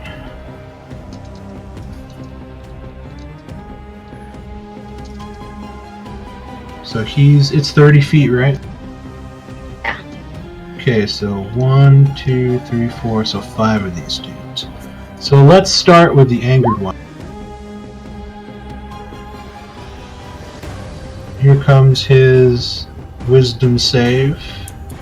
We'll start to the guy on the left. Yeah, he passes. The guy directly in front of you. He dies. Yep, he fails. This is the one next to Zirak. Oh no, I need to pull up his sheet. He is a bloated zombie. And his saves aren't flat. So the guy next to Zirak will have a -2 modifier. Fails, so he dies. The one next to Dromond fails, so he dies. Right. And then the weird moldy one, he has a flat 17. Yeah, he saves. And as a bonus action,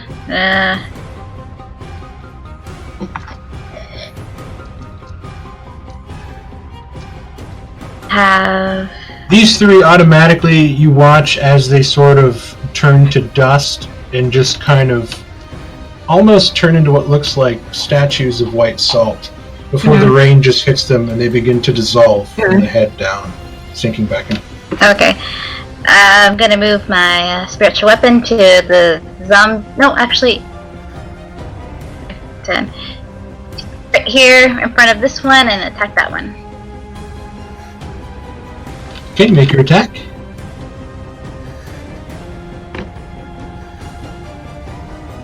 $14 hits. Okay.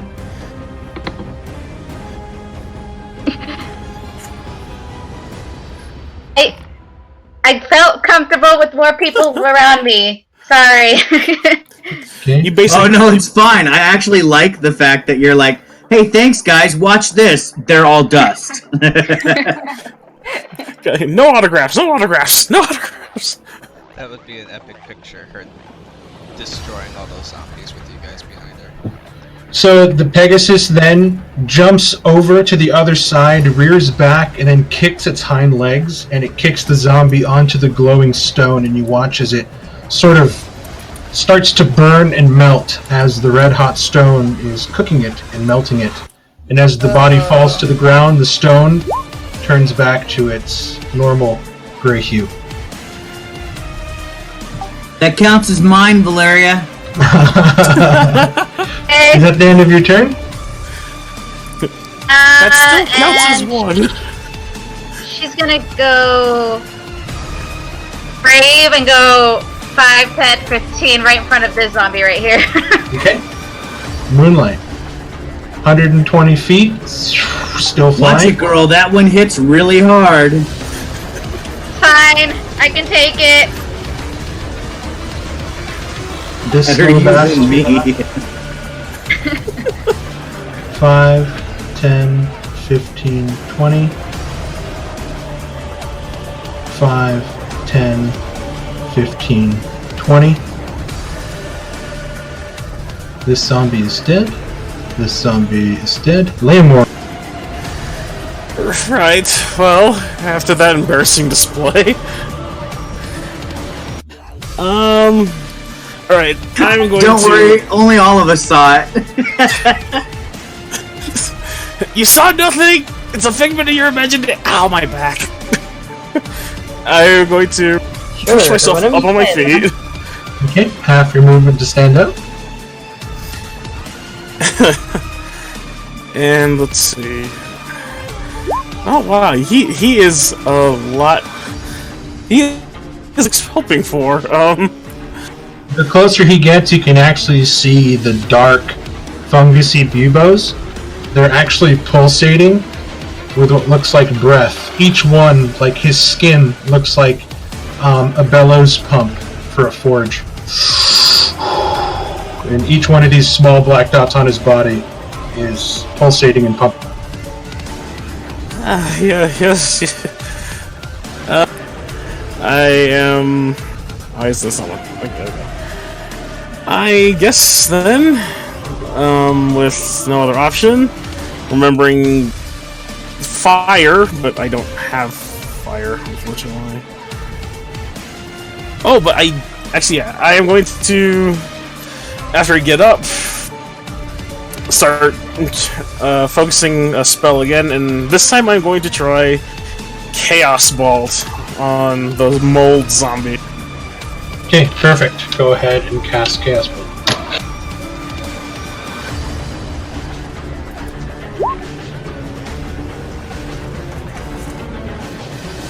I believe an 11 misses, sadly.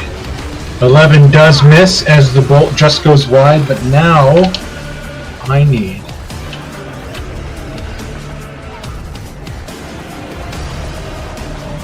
D100, please.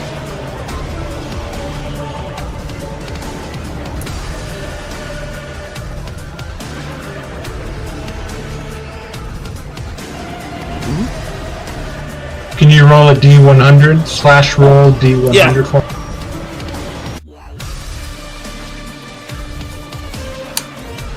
Why am I not going to recognize command? / roll space D100.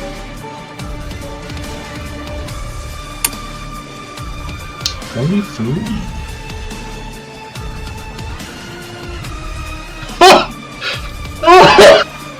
No! What happened? What happened? Please not at me! Valyria suffered enough! Unicorn, fucking unicorn. This is fucking hilarious. from the Lamorn? Oh, bad lemon. I didn't even use it. He didn't use the flower. He's standing in face stones and casted a spell. So you watch as each stone glows, and then there's a flash.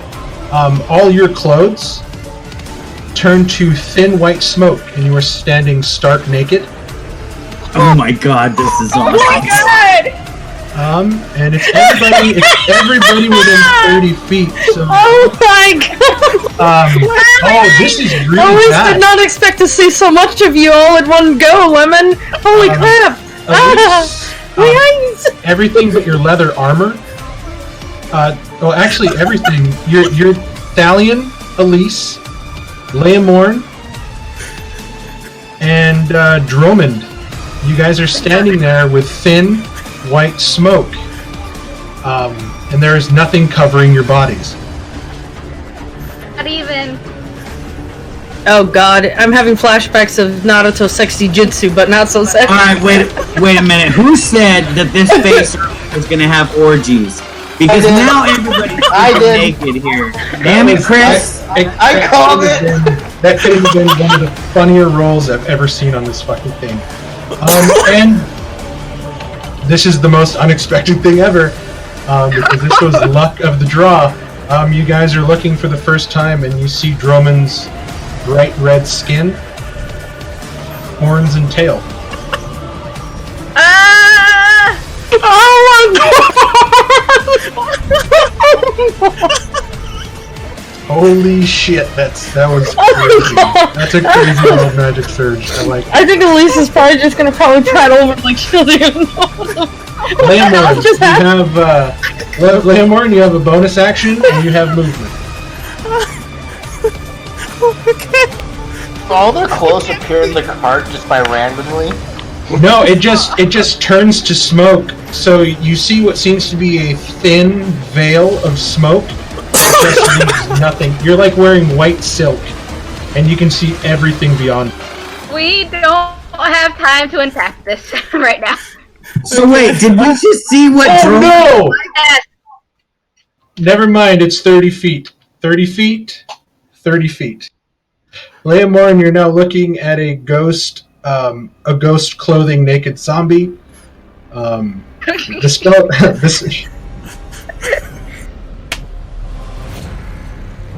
What?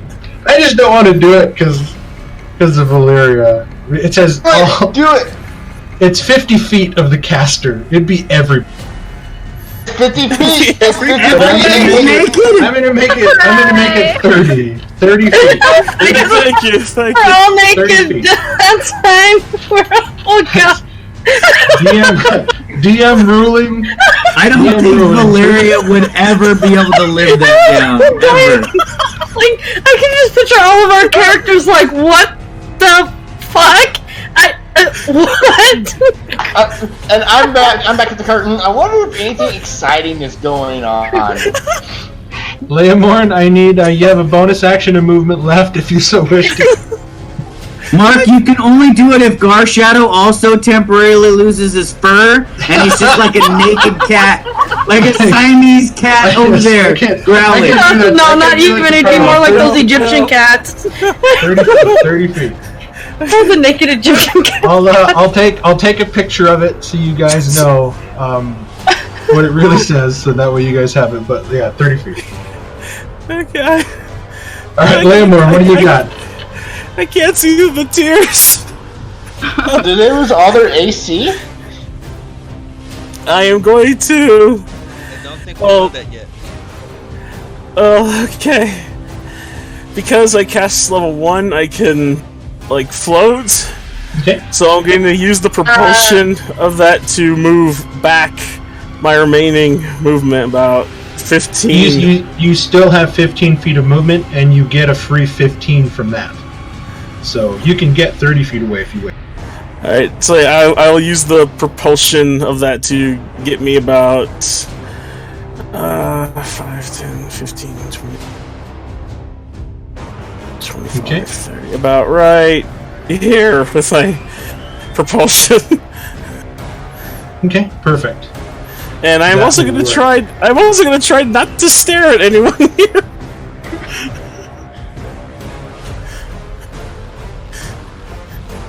God, I love wild magic. It's so much fun. Okay. Oh, this zombie's still alive.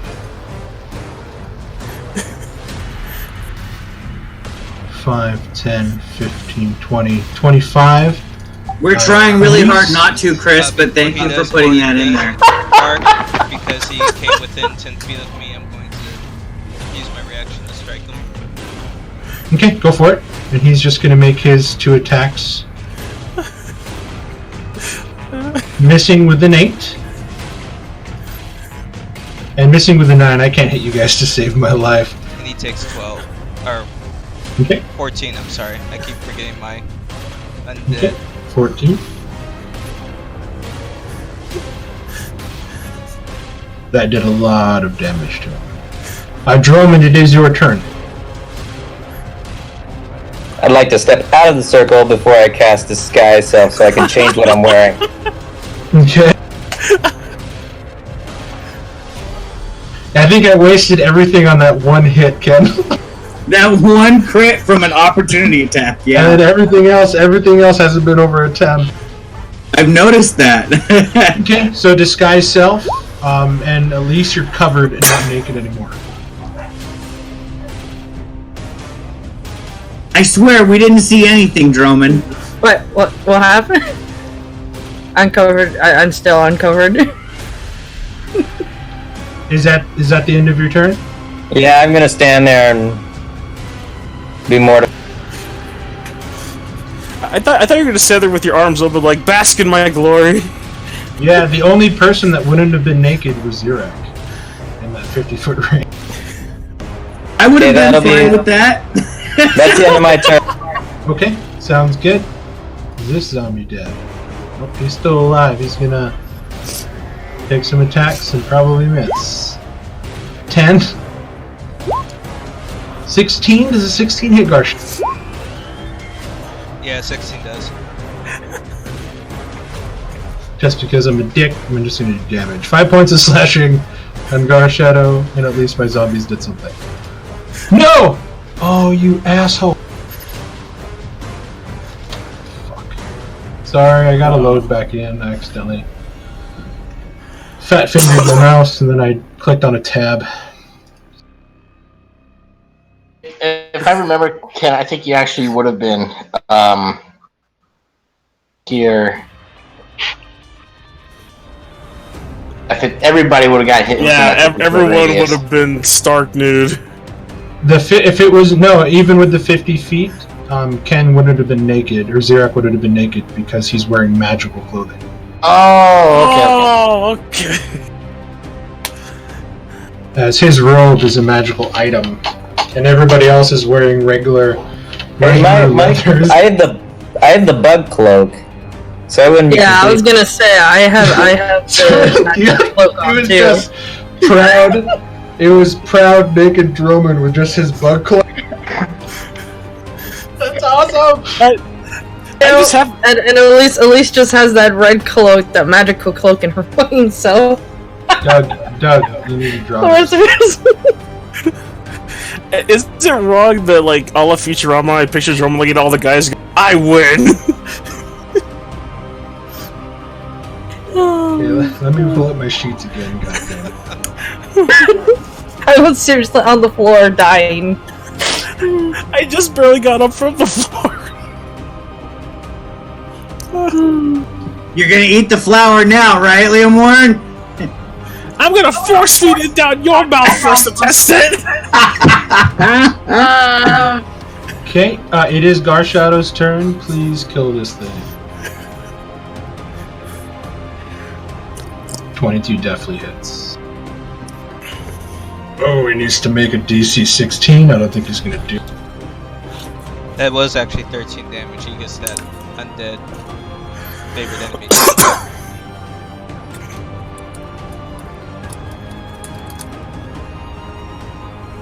Okay, here goes nothing. Nope, he's dead.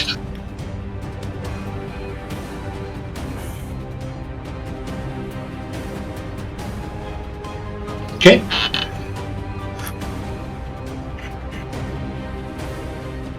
Yeah, Chris.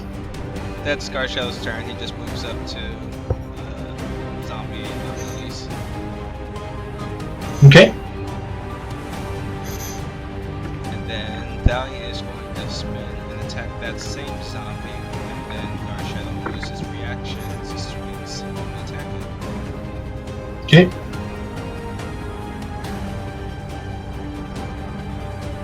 $23 hits. That's another 14.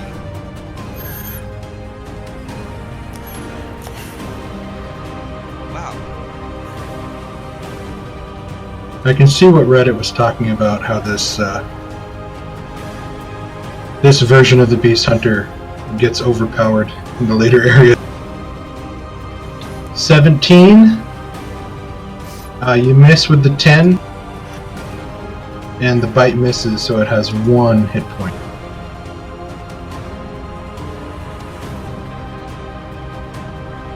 And that is my turn.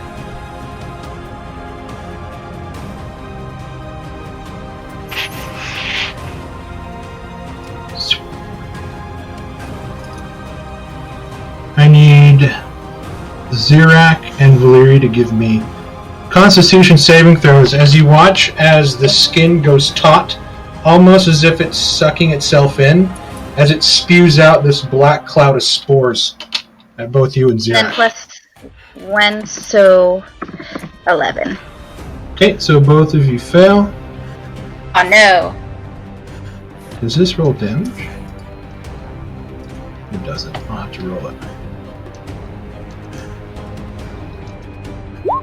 You guys take 12 points of necrotic damage. Oh no. That's the end of its turn. Xerac. Okay, now that I am literally an inch away from death, because he's done 27 points of damage to me in 2 attacks. I've taken more damage than the whole rest of the party together. Wizard. So I don't know. I've taken a lot of emotional damage. Well, it's true. I don't deny that. This is over there, I can't believe this shit. Oh, at least that's perfect.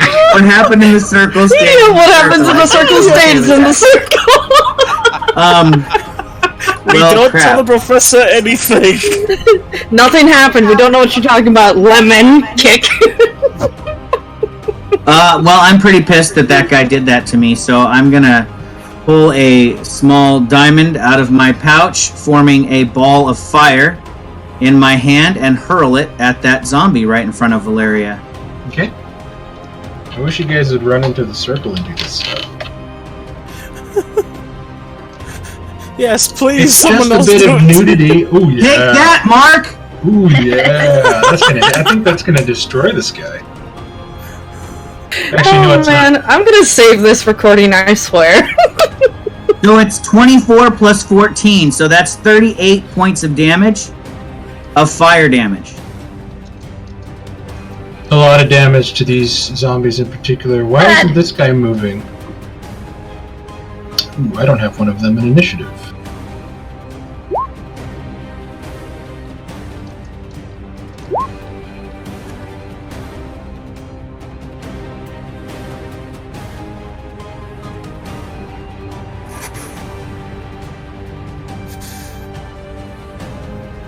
Okay, that was awesome hit.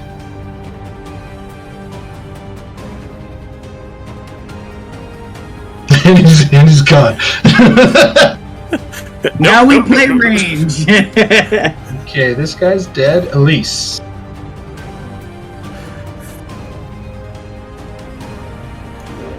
Sorry, I had to compose myself. Well, Elise is going to take her wings and just kind of wrap them around her for now, and she's going to attack that Zombert that's right there in front of her. Okay, what are you going to attack with?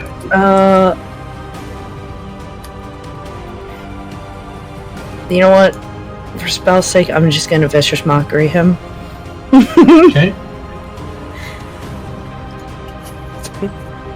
If he fails. He does fail with a 13. Yay. He takes 5 points of psychic damage. And then Give me she's one going second. to... Ooh, wait, no, she can't, because he's...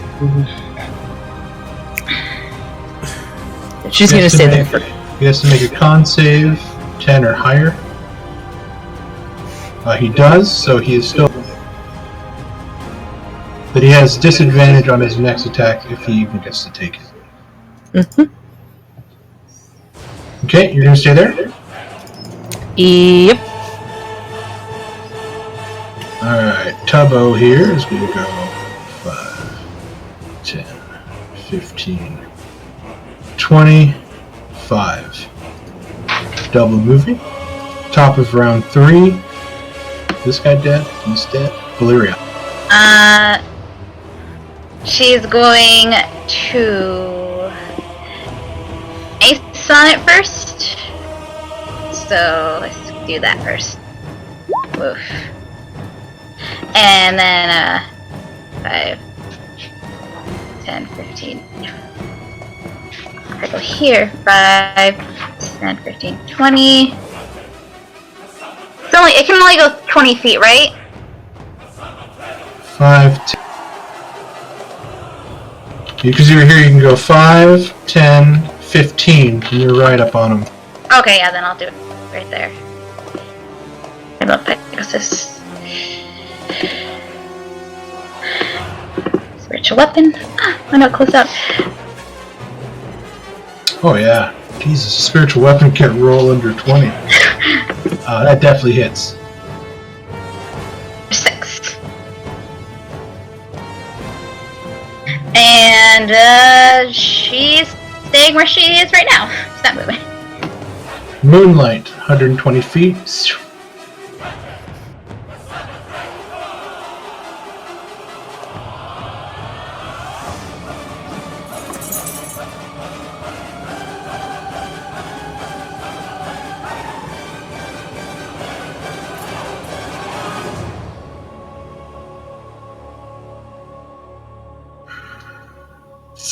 What is he gonna do?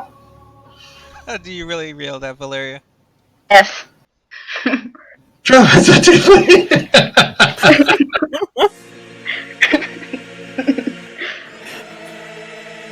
5. It's gonna move. Oh, he's into got the nothing bloated to say zombie about other square. than okay. I need Thalion and Garshadow to give me Constitution saving throw.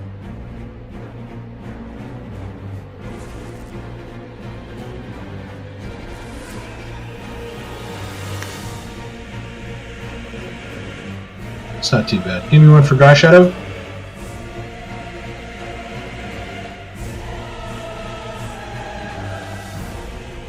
Okay, and then so both of you take 10 points of necrotic damage, and the mold zombie is going to steps in. It's going to move. I'll just have him move back, and then that's the end of its turn. Leomorn. Okay. Winston. Well, first, are my clothes like gone? I mean, you're not wearing physical clothes. You're wearing wisps of smoke that leave nothing to the imagination. Oh, great. It's basically anime bathhouse of the deal. Yep, pretty much. It's the censored anime version. Like I said, think of Naruto's sexy jutsu, how it just has the clouds right there. What are you doing, Leomorn? Alright, 1, 5, 10. I'm gonna move up closer. And once. Crap, I don't really have anything I can throw at these guys. I am gonna take Chaos Bolt. There's 3 of them there. You might be able to chain. Yeah, I was gonna say I'm gonna risk it and throw out another Chaos Bolt. Yes. Oh boy, it's all I got. So it's all I got, man. Go for it. Shoot it. Shoot her. Fuck yeah, it's so much fun. God damn it. Everybody's naked! Finish it. Click it, Leomorn. Click it. 17. Alright. I'll do. Go ahead and roll the damage, and then you can decide what it is, because you have to choose between the 2D. Alright. Oh, god dang it. Wait, you said that.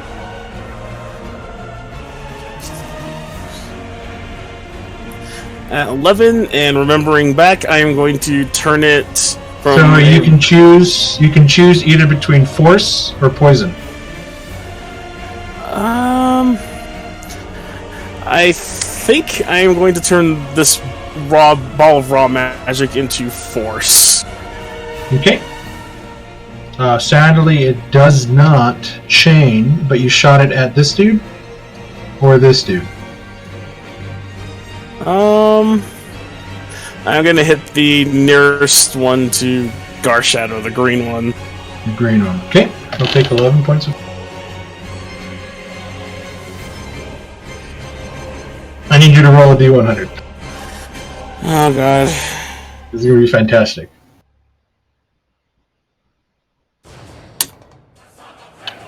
Hey.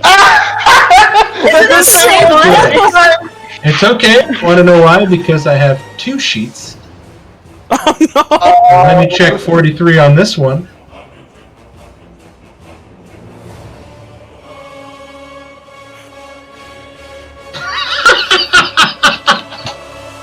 Oh no! Alright, this is pretty funny. Alright, I gotta see the nearest tree closest to Leomorn. Which is this one. Zirak, you look as the roots of this tree begin to burn with fire, and it shoots up into the sky like a fucking rocket. out of Now, sight. that's some impressive magic. I am definitely in awe. I cannot delete it. Hold on. Yes, I. Do I have enough time to like look back? Like, what the hell is going on? Well, like, okay, You guys all literally see. You guys all literally see a flying tree shooting up, and you lose it in the clouds. Okay. And what was in that freaking lake? The nearest tree to the caster takes off into the sky like a rocket until it reaches 5,000 feet above the ground, then promptly falls. Oh shit! You guys don't know this. Good God, Lemon, haven't you learned probably not a good idea to cast that whatever you just did in the circle? Jeez! I was still in the circle. Lemon, is that the end of your turn? Apparently being naked in front of everybody isn't good enough for you. I'm just gonna back up my remaining 5. It's just... This is glaring. He's going crazy, dum-dum. Alright, this guy, 5, 10, 15, 25. I think all these guys are dead. Oh, this guy's still alive. Actually, does that tree even get the attention of the professor in the car? I'm going to say, since this is a magical tree, it's going to travel at 200 feet per round. So it's 200 feet in the air right now. This guy is going to... It attacked Garshadow last time, I believe. No, the other guy did, and he died. This guy's going to attack Elise still. 17 Elise.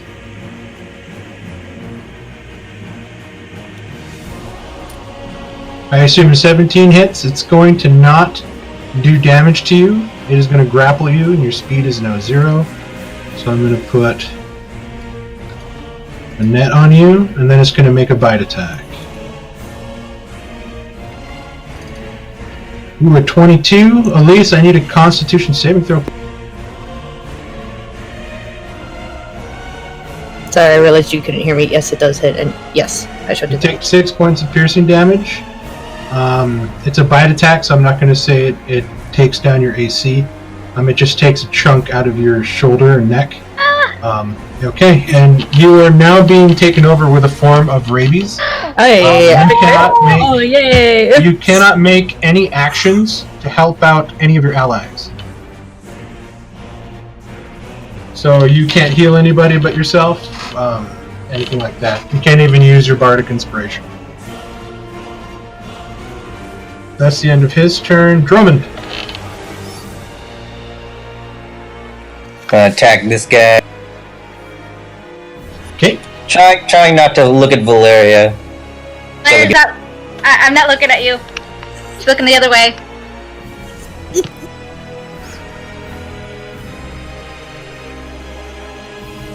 Sadly, a 10 misses this guy. Can he action disengage? Okay. Think. That'll Oh be my man! turn. Damn it! All right, never mind. I'm gonna do it with the last one. The bloated zombies do something when they die, but I forget. I think this guy's dead. Garshadow. Garshadow's gonna try and finish off the one on Elise. Okay. 18 definitely hits. Okay, so I don't feel so so good. that's 14. 14, DC 14 con.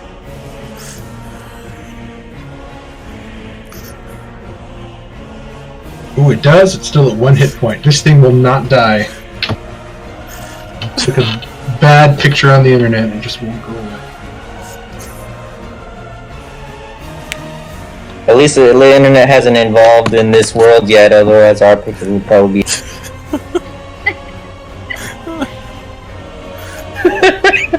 I don't think we're all gonna. We're not letting Leomorn live this down for quite some time. I don't think. That is Garshadow's turn. Okay. I stepped there so I can attack the green one, and Garshadow will use his reaction to try and fight the one on Elise again. Okay. Can you link that? Does it have to be the one that you attack since it's coordinated attack, or can it be a separate entity?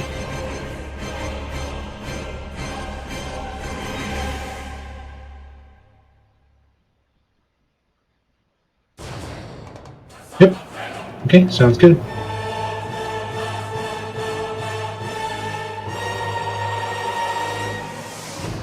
$19 definitely hits green one. So that's 20. Okay, I need you and Gar Shadow to give me dexterity saving throw.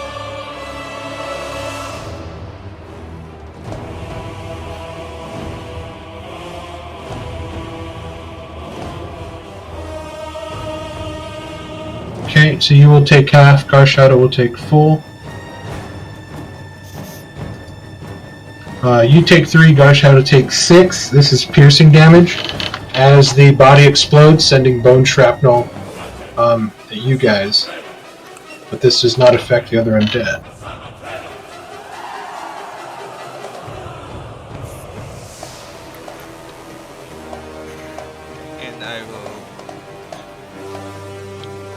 And I'll step forward so I can use the bonus swing on the zombie pool.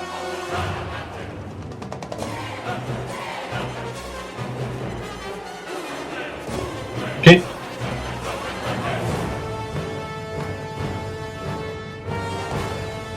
$23 definitely hits.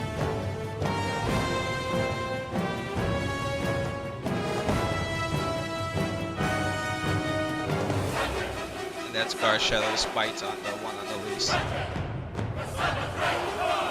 Okay.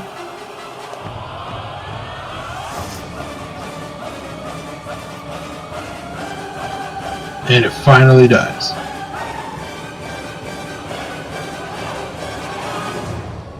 And that is my turn. Okay. This guy.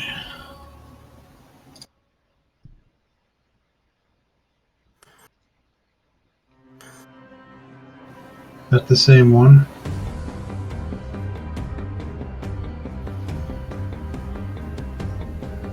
Yeah, I didn't get to do anything cool with the bloater. Okay.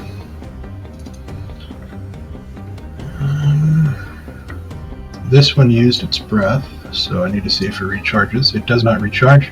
That's going to take 2 slam attacks.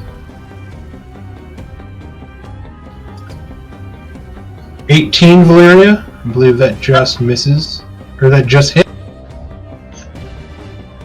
Does 18 hit?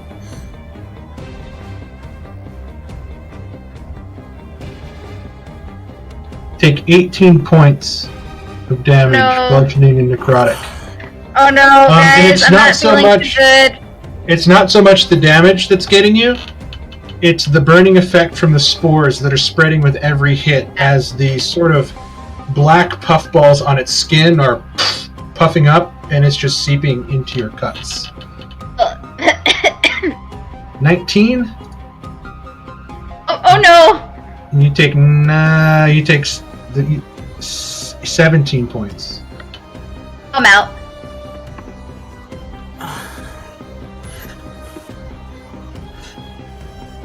Zirak. Okay, so it spewed something out at us, which made me make a con save before. Just to clarify, what was it that it spit out? It was like a black cloud of poisonous spores that were coming off of the funguses in the mold. Okay, that's kind of what I thought. Kind of choking and gasping for breath as I can feel the necrotic energy of this just running rampant through my lungs and internal organs right now. Feeling like I'm doubling over on the verge of death. I'll reach into my pouch, pulling my potion of healing. And so I'm not at the moment I'm role-playing, I'm not kind of looking up at the moment I'm reaching down. I grab my potion, I kind of bite the cork stopper off and just start downing it. And as I raise my head, downing this potion, I see Valeria drop in front of the zombie, and I'm enjoying the warmth and healing that's coursing through my body right now. But at the very end of it, I'm kind of cursing now that I wish I would have saved it for her. I will swear that I will kill that creature in my next turn. But I'm going to drink my potion of healing this turn. Elise.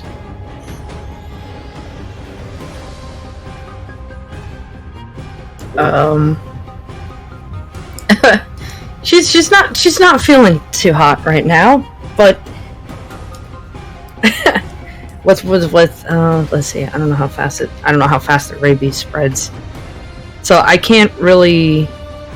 You said I couldn't take any actions for others, just for myself. Yes, you can take aggressive actions for yourself and against others, but you're in no state of mind to help anybody at the moment. Okay. So I can still attack. Just is it at a disadvantage or is it just normal? Nope. Normal attack. Okay, so she's as best as she can steady herself with her warm, feverish head. She's going to hit the zombie mold. With where is it? She's going to hit it with she's going to use a Desnant Whisper on it.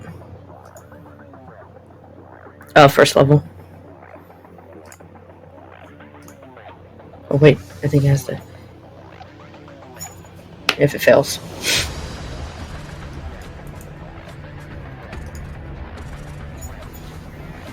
Definitely fails. Alright, it takes 11 psychic damage. I think it has to move away also. It takes the damage, but it is immune to fear. Yeah, Is that what this does? Is this a frightening or a fear effect? No, I don't think Desnant Whisper does frighten. On the failed save, it takes 3d6 damage and must immediately lose its reaction speed from you. The creature doesn't move. Yeah, it doesn't state that it's any sort of frightening effect, so it moves away. Yeah, it's not fear. This one just does psychic damage. That's all Desnant Whispers does. So, yeah, and then she's gonna kind of lean on the rock. Running out of your vision. For Valeria.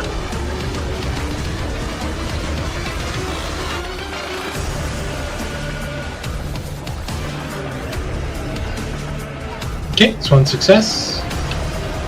Moonlight gets to the cart, starts circling, making noise. The normal quiet bird is now making noise. Professor, you hear it, and you see the owl fluttering around outside.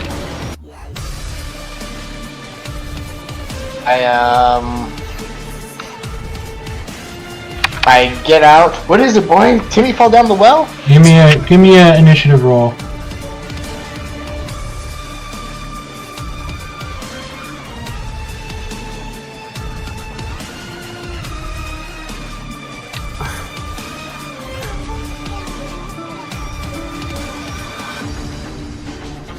Last in the initiative. Oh well.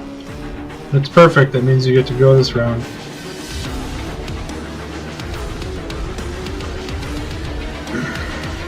Okay.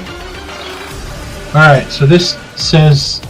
So it can move back to its space now. Yeah, because it's not frightened of you, so it doesn't have to make an additional save or anything. Okay. 5, 10, 15, 20. Okay, I need Garsha to give me a Constitution saving throw.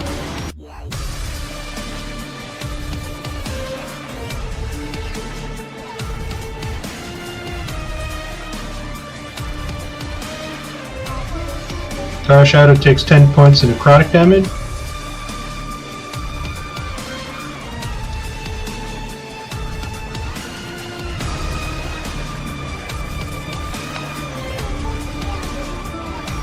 Leomorn. Okay. Let's see. 5, 10, 15, 20, 25. Well, hopefully this doesn't trigger again, but I am going to start building up some static and lightning, and I'll throw my hand up into the air and cast Witch Bolt at the zombie mold. Okay, go ahead and cast it, and then roll the D100. Wait, I'm still in the circle? You're still within the ring. Oh, god You see, damn it. you see the discolored ground all around? If you're standing on any of that, you are within the ring of this eye-like Why do you think Elise keeps yelling at you that it's not a good idea? Because he's still in there too! That's what's supposed to give me a D100. God dang it! Oh man, she's gonna die, GG. Don't jinx! Do not jinx here! Okay, so the Witch Bolt sadly misses this one. Damn it. But do give me a D100 roll, please. And hopefully it's not a 43. Ooh, a 5.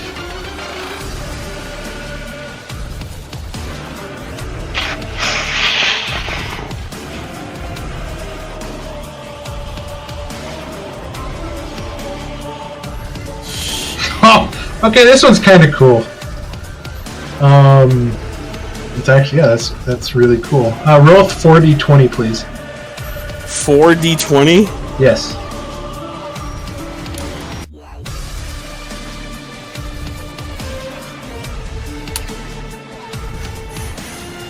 You watch as 47 trees around this ring begin to sprout fruit. Apples, oranges, lemons, all different types of fruit just begin growing magically and ripen immediately. Oh god, you've practically sprung up a mini Garden of Eden moment. Well, at least we'll have rations after this. You have a bonus Right? action and movement. At least we'll have food. Okay. I'm gonna take another step back to see if that'll get me out of the range of the circle. Wait, 5. 20, 25. I'm just gonna move over next to Drummond.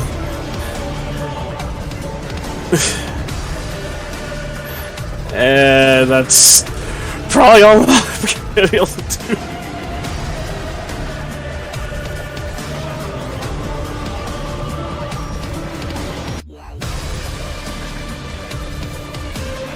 You're still naked, aren't you, Lamon? Yes, I am.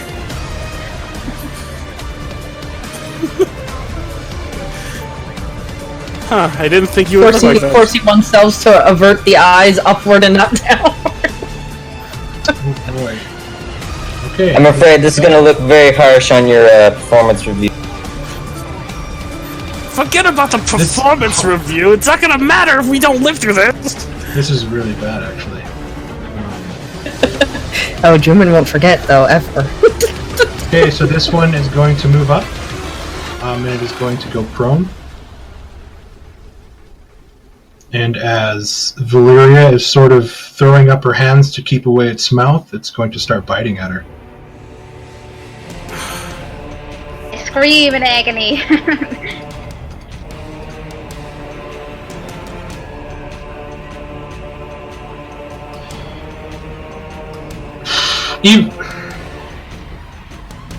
She's prone, it's prone, because it had to go down to bite her. These attacks are at normal.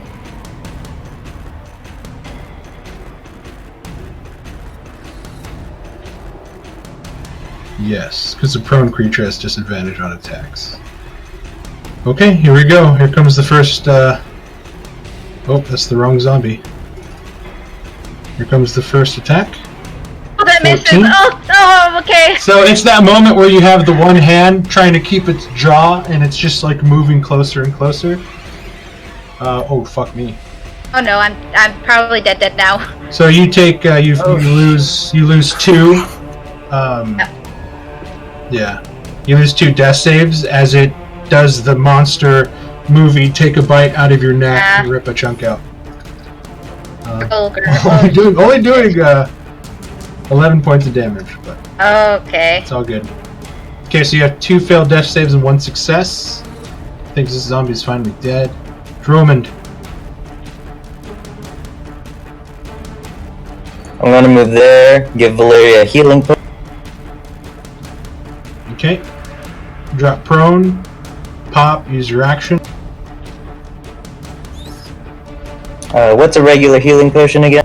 2d4 plus 2.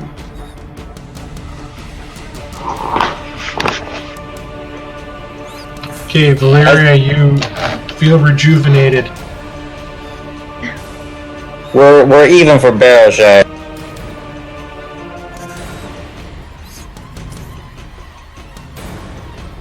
That could have been really bad. So then I'll use 5 feet of movement to stand up because I'm athletic, but I will remain. You're gonna stay there? Stay there, see if I can draw a little attention away. Get me! Get me! Garsh, Shake your butt at it. Our Shadow is gonna take a few steps back so he can get running pounce on this zombie.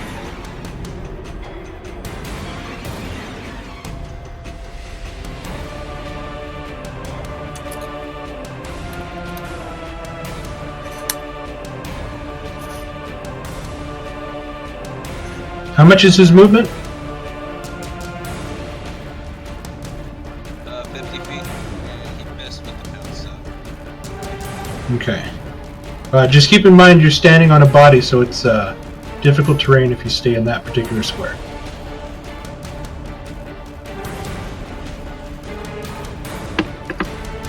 Okay, it's your turn. To strike at him twice, and after I show use his reaction.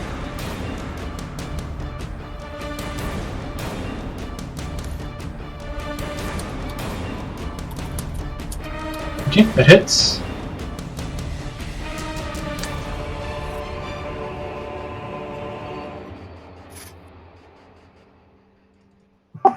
Go Thalion! Finally. I mean, finally, I've been hitting. Well, you have had your ups and downs.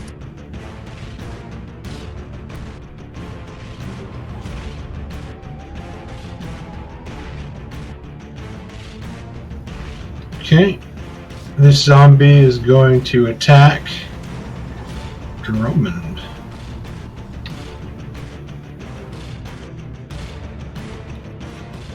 Let me delete the other sheet so I can stop bringing up the wrong ones.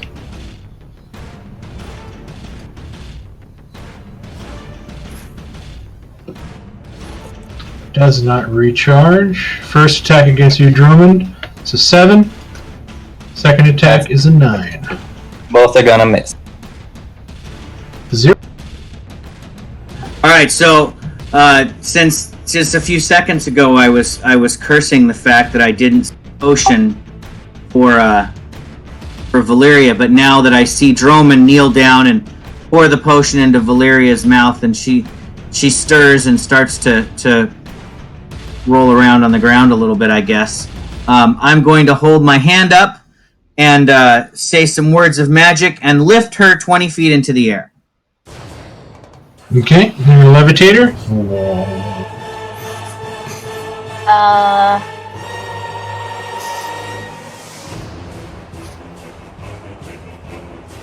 Okay, you are now 20 feet up in the air, Valeria.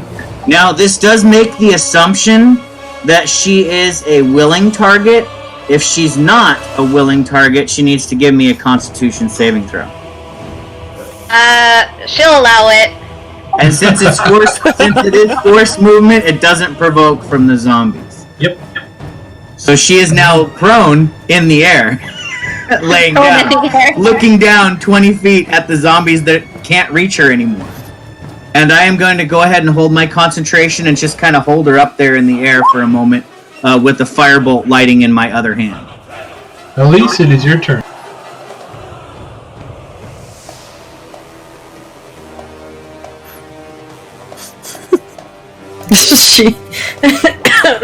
So she is going to, whatchamacallit, she's going to attack the mold zombie, to make sure I was saying that right. Okay. With her bow that she's still holding. Forgot to make you roll the D100 because you cast a spell in the eye. Fuck me. I was gonna say it's just a crossbow. Damn it, 15 hits. There we go. Oh wait, was I supposed to do? Yeah, your dissonant whispers was inside the eye. Okay, you want me to roll So a you would've rolled D100? Only if you want to. Oh, God. Of course she wants to. Pray for the best. Pray for the best. Where we got a flying tree, nudity, and a garden of Eden. What else can go Let's just hope that this shit doesn't kill us, okay? Please do it. Okay, D100. 74. Good Jesus number. Christ. I'm scared. We got a flying tree, a garden of Eden, and nudity. So what else is Yeah. left? Carla, I am so sorry. Oh man! She starts eating dirt again. All women within 5 miles of the caster instantly grows a thick beard. A thick what? A thick what?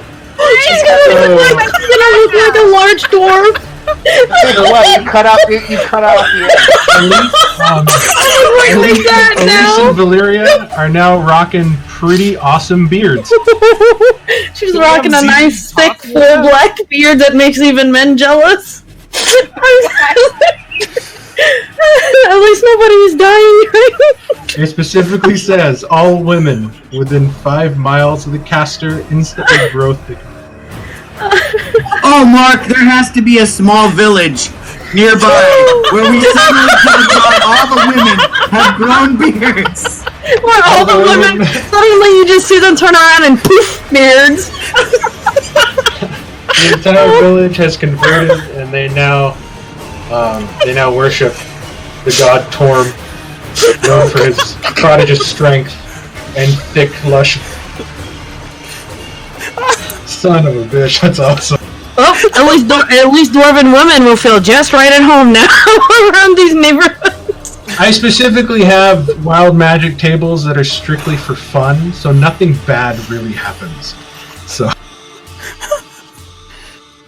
okay, Elise, is that the end of your turn? I have to zoom in on Valeria's picture and see if I can imagine what she looks like with a beard. So we got ZZ Top in the game. I'm picturing she's got this nice, luscious, like straight, silky looking black beard. Since her hair's black, you know. It's pretty awesome, and you're rocking this like white Asian Fu Manchu beard. It's, pretty sweet. Professor Love. Yep. Like I said, I'm gonna make Professor Lovecraft be jelly. How do I do that? I've never actually used the little like icons. I don't know how to remove them. Click on your token, and then there should be like a circle that pops up in the corner. Oh, the little. There you go. I took the skull off. You're still prone on the levitate. No, technically you're not prone. Oh, I see them. Okay. No, she would. Well, I'm not that. Sorry. it doesn't matter. She prone or not, she's floating. So yeah. So just imagine her with a beard.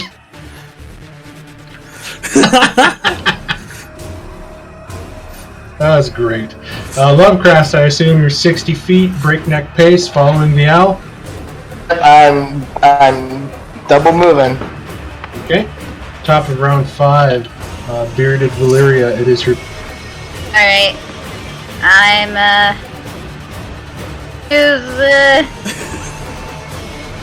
Elise does have a beard. I kind of put my hand to my cheek and I'm like, what is this? And then I cast Guiding Bolt at...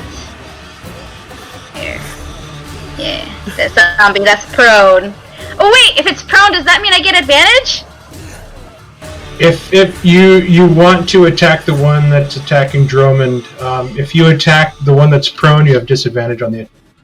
Wait, she's 20 feet in the air. She would have to make a ranged attack. She's casting a range attack. She wanted to hit the one that was prone because she thought she had advantage, but she would have disadvantage on it. Right. Then never mind. I'll just do the one with Dromond. She would have advantage with her spiritual weapon, though, and she's still within range to use it. Yes, sir. Well, then never mind. I'll use Secret Flame instead. Hey, can she move? Can she move with your levitate?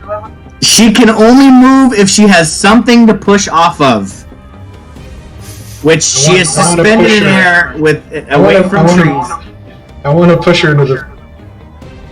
Nope. She can go Sacred Flame and Spiritual Weapon because that's a bonus action. She could do the combo. Okay. Okay, try Sacred Flame first. Oh, you're doing Sacred Flame? I thought you said Guiding Bolt. Okay. This guy has really bad dex, so here it comes. 13, he fails, so he'll take 7 points of. And that was the prone one, or the one next to Droman? That would. Oh, yeah, that one.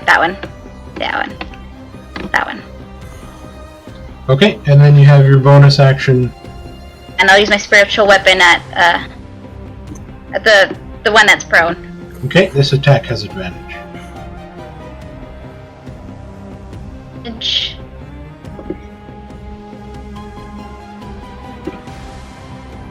20 will definitely hit.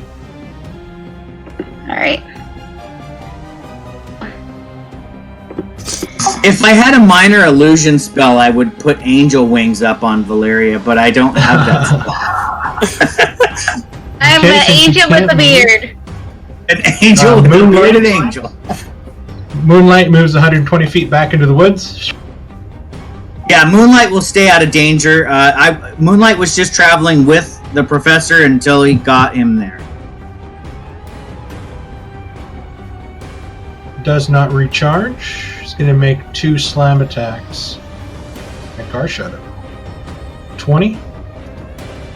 Garshadow takes 10 points of damage.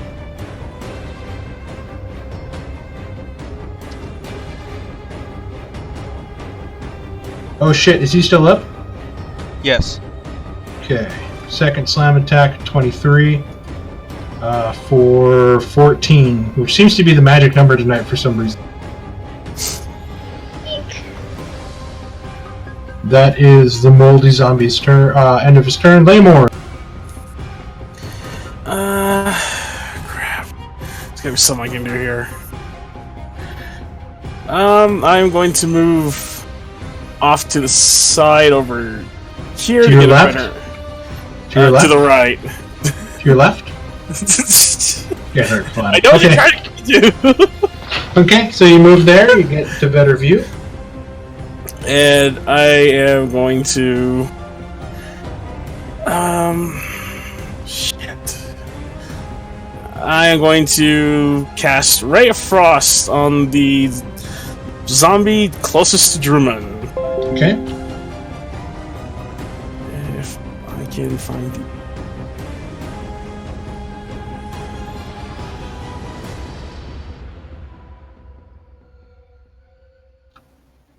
14 hits. Roll.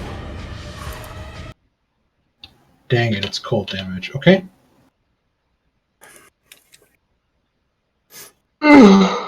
Takes the 8 points and its speed is reduced. Yes. Okay. Is that the end of your turn? That's probably the best I'm going to do because I am still worried about showing everything. Okay, so this zombie's turn is going to use half his movement to stand up, no longer prone. It looks up in the air and sees that Valeria's there, and then immediately looks down. 5, 10, making 2 attacks at Leomorn. Oh, wait, first. Okay, he gets his Plague Breath back. 18 That's a hit. for 14 damage. For some reason, it's 14 all the time. And then a 22 Oh no! for 12. Oh So that is 26 total.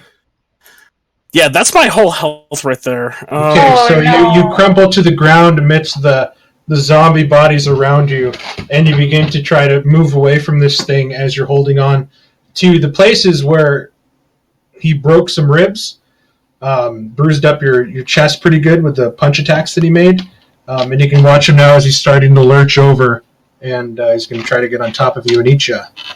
Drummond. Ah, shit. I Poor guess Lemon. First he gets eaten by Sahagin and now zombies. Should have moved to the left, Liam. So I'm going to attack the one to my right. Ah, damn it. I can't do it anymore. Shit. 21 definitely hits. Crap, I just saw what I could have done, and I totally blacked out. 4 points. He takes 4 points as you pull it right back out.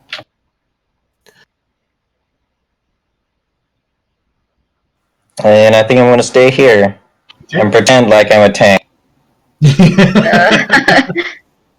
It is Garshadow's turn. I need a death saving.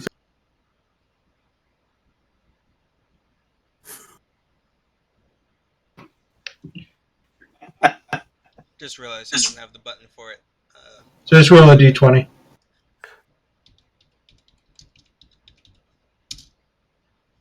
Okay, it's one success. Thalion, it is your...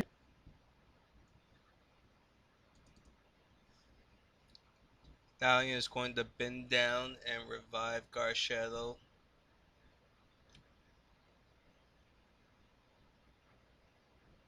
I'm doing this with my second level spot that I have, so it's going to be an extra d8 than what I made the Okay. button for. Oh, Garshadow's prone.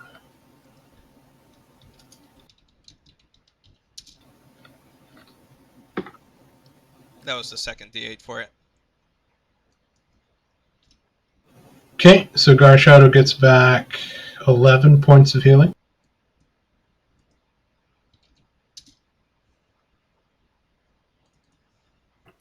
I will then stand up for the and move back to flanking.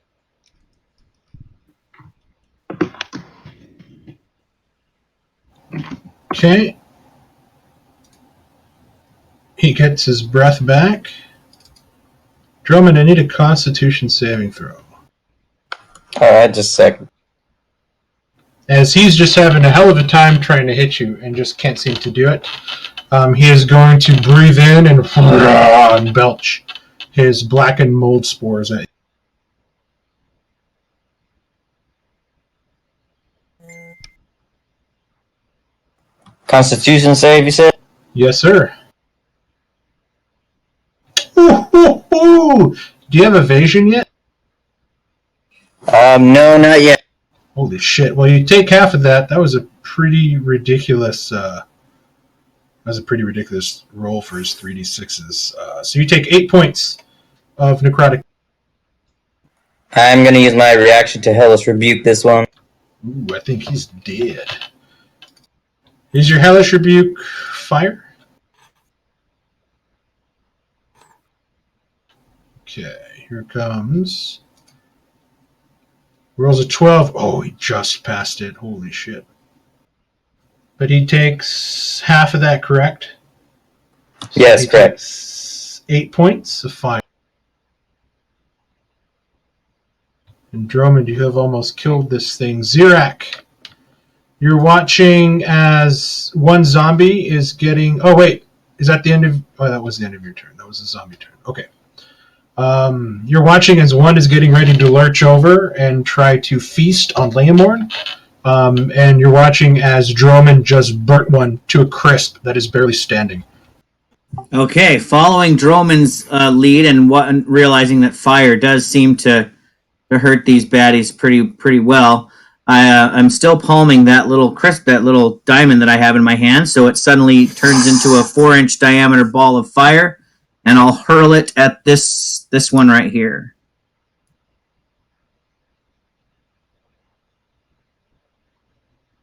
Elise, give me a wisdom save, please. I totally forgot to ask you last round. I think 11 just misses him. An 11 does just miss him.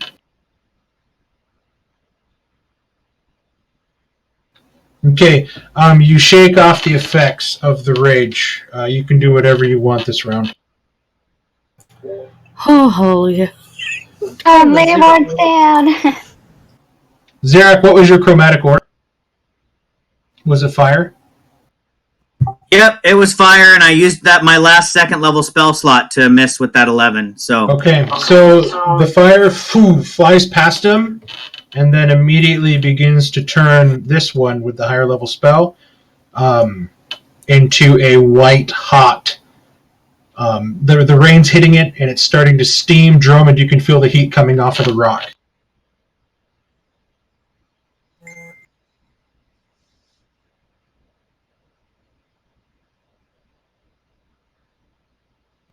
that's all I can do. Okay, Elise.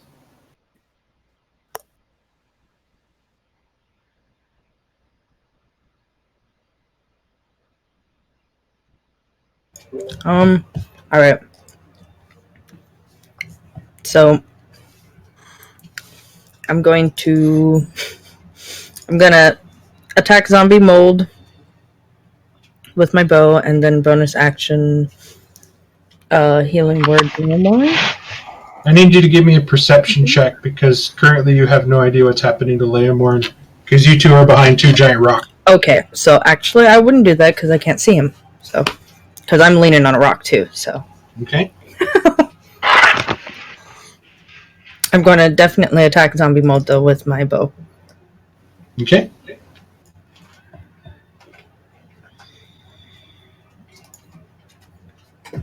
A 6 sadly misses. Damn Guess it. I'm still a little bit trying to shake off the hot feelings of that rabies effect.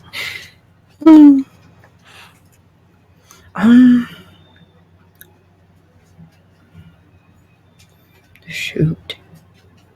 Okay, are you going to stay there? I'm going to move over here. Wait, that was 5, 10, 15, 20, 25. Alright, I'm going to stay right there. Okay, you can see Leomorn now. Would you like to use your bonus action? Yeah. Okay, Yeah, go ahead. yeah, I'll use my bonus action to heal him. Would you like to move 5 feet up and then do it? Yes. 5, 10, 15, 20, 25. I mean, right there. No? Okay, fine. No. Okay, go ahead. Wait, well, it's Your healing healing word. word is 60 feet anyway, so. Okay, go ahead and cast your healing word. Nice try, Mark. You guys are no fun. Okay, what's your healing word, Marcy? There you go. Okay, Second Leomorn. level. You 7. take 10 points. It's almost max. Professor Lovecraft, another 60 feet. Top of round 6. Valyria. I'm gonna use another Sacred Flame at the one in front of Drummond. Far away am I, Mark? That's pretty You're substantial. 2 rounds away. Okay. Shit. I think that's going to kill this guy.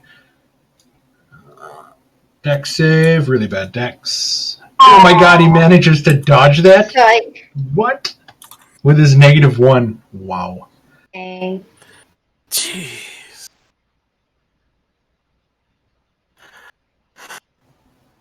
Then Special I weapon? move. Yeah, right over here.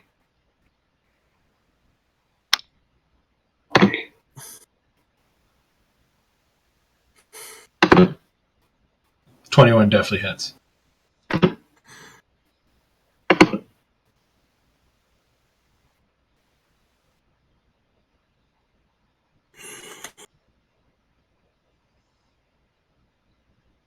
And I can't do anything because I'm in the air. We'll say Moonlight is back in the...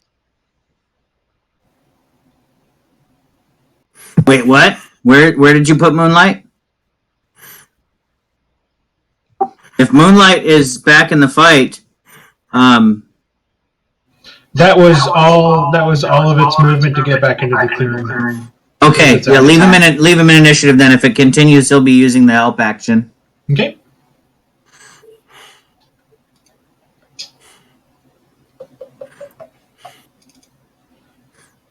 These guys are hungry.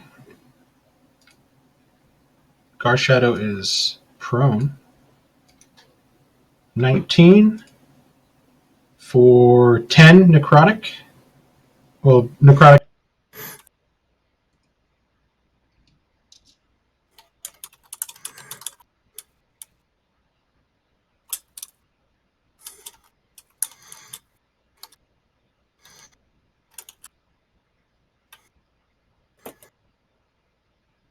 $24 for, I don't want to do math. 16?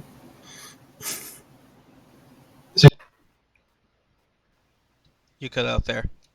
16 points against Garshadow. Yeah, you see. Aww. He's out. Okay, so we'll give him the bleeding out condition, so he's sort of yowling and pawing at the ground and trying to defensively hit away at this zombie. Lamorn. You are prone on the... Ow, that hurt.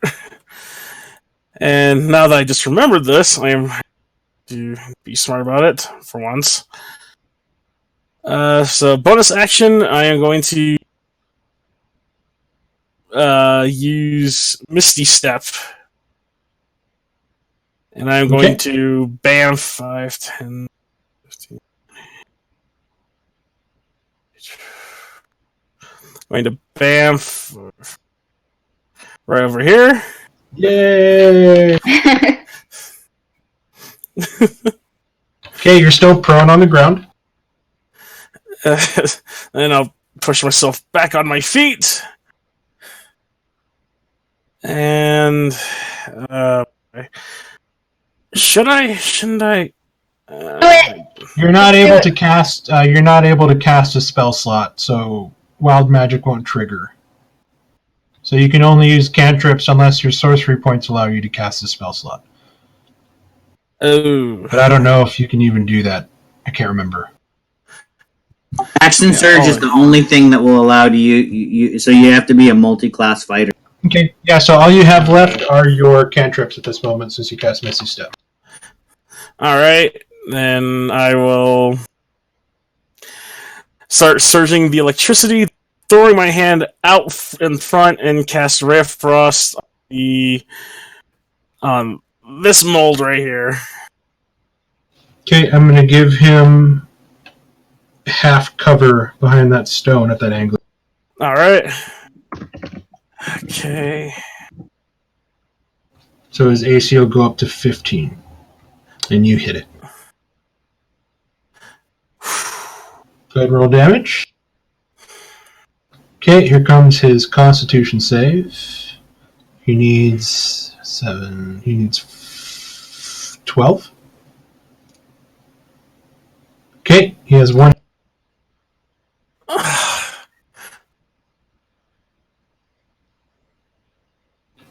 You still have 15 feet of movement. I'm just gonna stay right here. Okay, that one watched you sort of, didn't really see you disappear, and it's looking around, and it's going to turn and look at Drummond, the closest target. It's going to make 2 slam attacks. No. 19. That's gonna hit. Oh, wow, 2 1s. 7, and then the second attack. Hold on, stop. God damn it.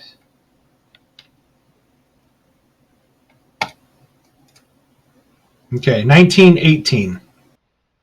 Both hit. 18 is 10 points of damage. I forgot I had it on advantage. Drummond, it is your turn.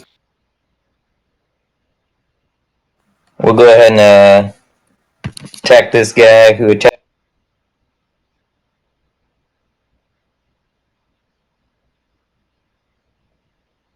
15 hits. And that was this guy, you said? Yep, the guy on down. Cunning action, disengage.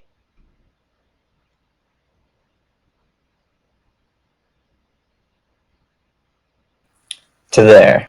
Okay, sounds good. I need a death saving throw from Garshadow.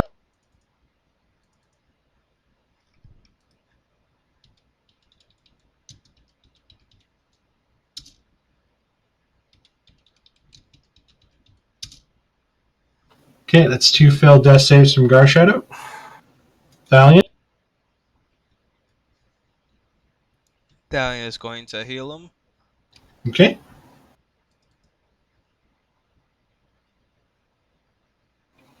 Yeah, the mold zombies are pretty tough. I like them.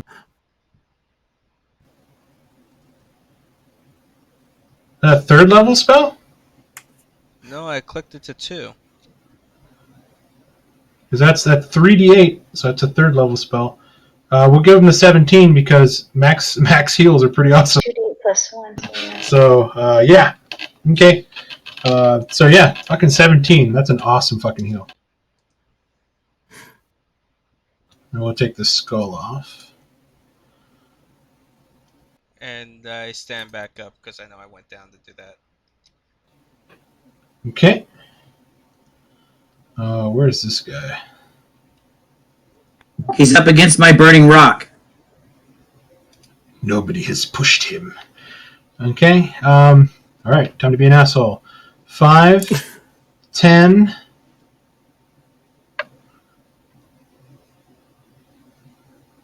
Just going to stand there for his 20 feet moving into difficult terrain. I need Leomorn and Droman to give me Constitution saving throws.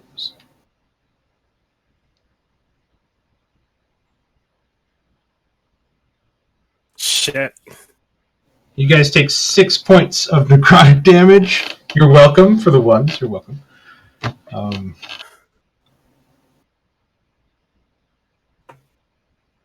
I don't know if this is something you can uncanny dodge. Is it an attack? Technically, all he has to do is be able to see it. But wait, It's a breath attack. It's That's what not evasion's hitting him for. with an attack. You're right, That's what- because yeah, an it's a attack is breath an weapon. attack roll. This is a save. That distinction is clear in the rules. It's not a attack roll. Okay, so 6 points each. That's what makes evasion so freaking ridiculous, I think. That's the end of his turn. Zirak. Okay, I am going to just basically try the same thing I did last time. I'm going to try to hit this guy with another chromatic orb of fire.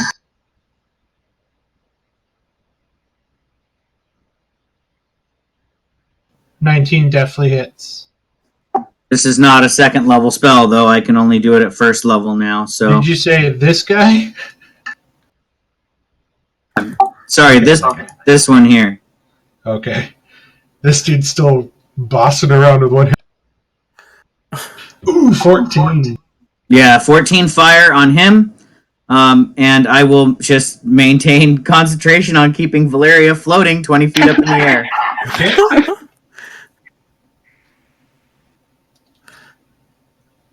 Elise.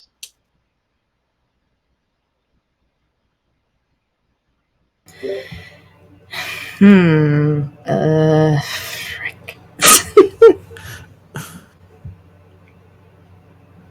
Okay, so the other one that I'm gonna... Okay, so I'm gonna go... Yeah, here. And I'm going to attack the one that I see by Valeria, the zombie mold by Valeria. Okay. With yada yada, the bow. It'll be at disadvantage with your hand bow. Because it's at 35 feet away.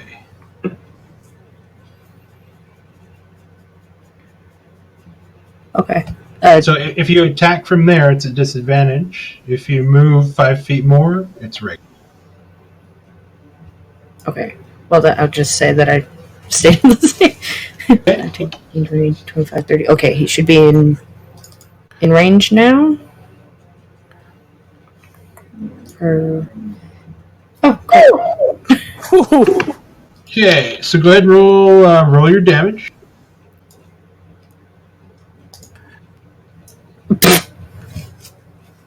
It's pretty good. So he's at 7 plus 4, so it does 11 points.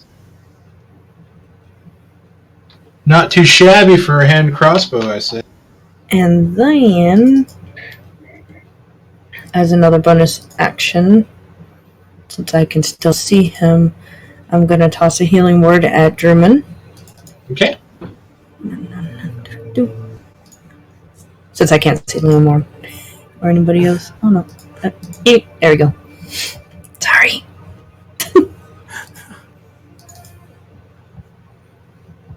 And then. Okay, Drummond. This one, 4. Is that a 1? Go ahead and roll another D4, please. Okay.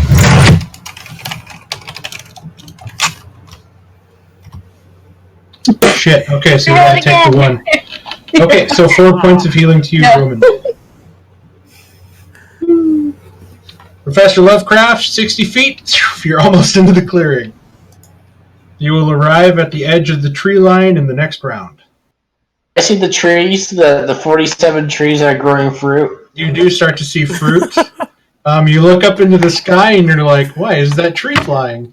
And then you keep...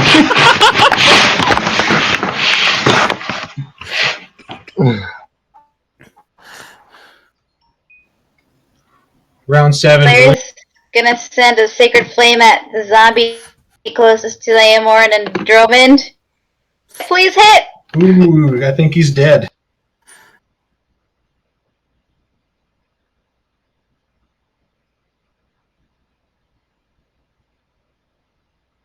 He turns to ash. Thank you!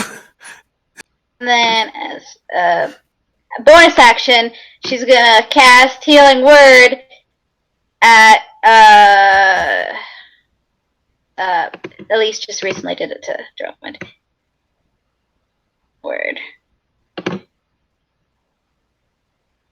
Do it at 3rd level. Oh, dang. There you go. Oh, 2 2s, okay. So that is 11 points of healing to you, Drummond. No, 15. I can't math right now. 15 points of healing.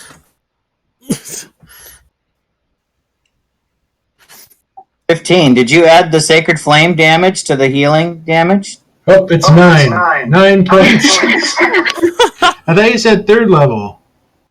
We don't have 3rd level spells, I don't think. Oh yeah, you're right, I don't. Unless she's Okay. 5th level. 5th level. Yeah, you I should don't know have why I some... didn't. You have 3rd level Yeah, spell. she said 3rd level because she has 3rd level. She should have Oh, then- So 2. go ahead, I'll just go roll- ahead and roll another d4. I'll just roll another d4. Oof. Oh, wait, no, you did. You actually did. It's a 1 and a 2. I'm looking at it now. Okay. But we're gonna No problem. replace the 1 with a 3, so that's 5 and 5, so 10 points of healing. That still doesn't make sense to me. 3, 2, 5, and 5. 1d4 plus 3 is... Why am I not getting this? Why is this so hard for me at the moment? She rolled a 2 and a 2, and then the 5. For the bottom one is the regular healing, and then it's 2d4 added, Okay. which is a 2 and a 2. Okay. Okay, so it is 9. Sorry, Drummond. 9 points of healing. Okay, no problem. Good round, good round. And it is Moonlight's turn. Awesome. Okay, let's see if I'm within 60 feet of anything.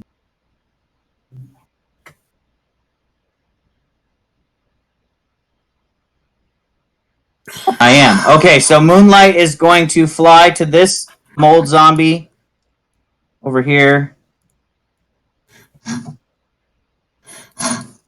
And then move 20 feet away from it.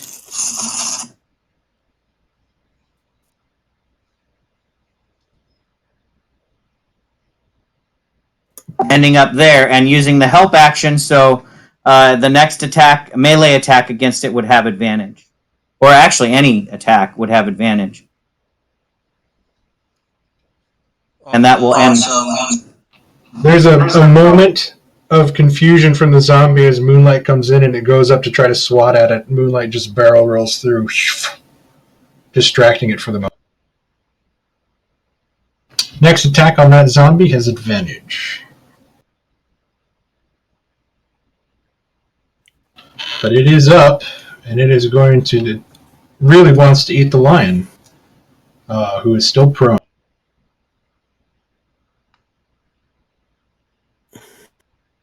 Ooh, dang.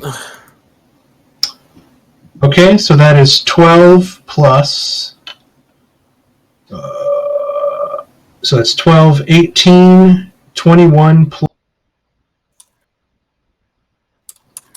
That's 31 points of damage on the first hit. No. And then he is going Stop the to. healing I did. I know. And then he's going to go in again for another hit. For 21s, for 2 failed death saves. Lemon! I'm actually physically feeling pain because I am hearing in my head the ribs of this poor lion being smashed and shattered and cracked by this zombie thing pounding on it while it's laying on the ground. It's yowling. And it's doing the blood's just squirting out of its mouth and ears, and its eyes like bulging out of its head. And yeah, I have terrible images in my head. Everybody's naked. Trees are flying in the air. Oh my god, it's chaos. This is the weirdest. Beards are coming out of everybody. All the women. Dogs and cats living together. It really does feel like hell just broke loose and cursed everyone right now. Leomore, what do you got? Okay, so I know I would have heard Gar Shadow, so I'm going to quickly turn around as I have the lightning still sparking off. I'm going to burn 2 sorcery points to get a level 1 spell slot back as a bonus action. And then I'm going to burn that and cast Chaos Bolt at that zombie. Yes, and then please roll a d100. Alright. Yeah, I have electricity sparking. I'm pissed. I have both my eyes glowing the different colors. Like, that's it! I'm done! I really want you to roll a 37 or a 38.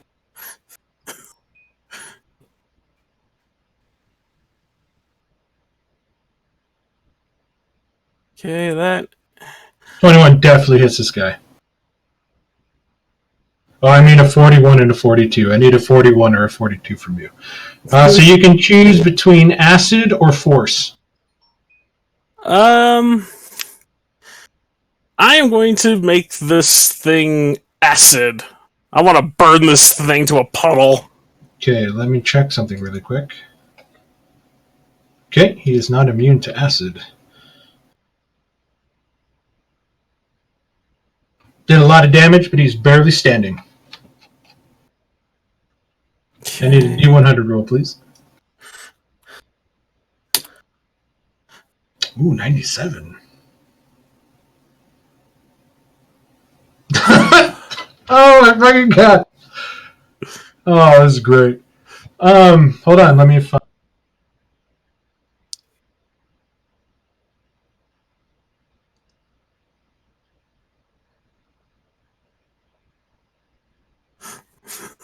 Oh no.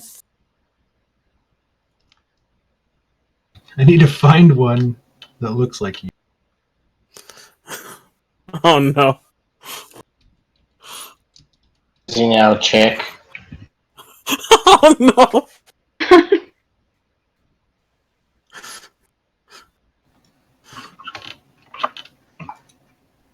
Chris, wouldn't it be funny if you got into this combat and just immediately went down and started making death saves? I don't think that's gonna happen. You guys watch as out of the air materializing is a giant bronze statue of Lamorn that plummets to the earth and boom. I need Oh my everybody. god. I need everybody. Are you kidding me right now? A naked Limb statue just comes plummeting out of the air. That's everybody great. except Valeria and Zirak to give me strength saving throws. Zombies included.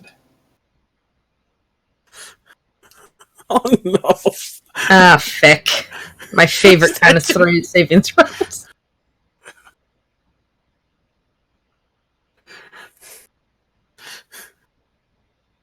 Okay, so both the zombies are good. Dromond and Leomorn both fall prone. just due to the tremor from the statue falling down. Which is really, really bad news for Leomord. Oh no. Really bad news for Leomord. But just be advised, Leomord, that your statue did this. So, Is the statue It's naked? a giant effigy of a naked Leomorn. That's yes, it's pretty freaking awesome. fantastic. Made of bronze. And it is... Don't forget, it has the cloud thing. Leomord, Yes. you still have movement. You have your entire round of movement. Run away! I mean, crawl away! Crawl. God dang it, run away! Run away! Run away from yourself, Well- man! Run away. Actually, because I cast Chaos, I have the float again. You do have the 15 feet of floaty movement that you can use to get away, and then you still have all 30 feet of movement to stand up to move 15 feet. Yeah, so probably looking like a budget Sonic, I'm going to use the propulsion of the float to go 15 over here, like a budget Sonic, Okay. and get myself back up, and that's it. That's all I'll do. Fantastic. Just random big-ass statue of Leomord. Alright, this is even worse news for Drummond. 5, 10, 15. These are going to be at advantage because he's prone due to the giant statue. 23. Oh, I just got lightheaded. 10. It wouldn't matter. I'm down. You can uncanny dodge this big. Yeah, oh wait. I thought I was still at 3 hit points. Yeah, we'll uncanny. Okay. And Healing. bite or slam, bite or slam, bite or slam, slam.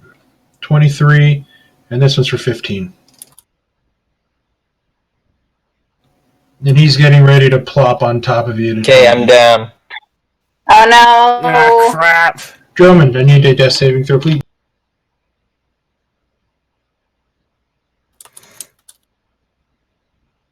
$17 is one success. Garshadow. I need a death saving throw. That's a fail. I believe Garshadow is dead. That is correct. He crit failed his last death save, so that was 2 failures. So that is Critted on him. Yeah, I crit with him and, Oh, right. and then I hit him. Okay, so Garshadow has ceased moving and breathing for the time being. Thalion, you just watch this zombie hit and kill your companion, who is now getting ready to sort of jump on top of him and try to eat him. 23 hits. I think you still have advantage, Thalion, if you want to crit fish on this first attack.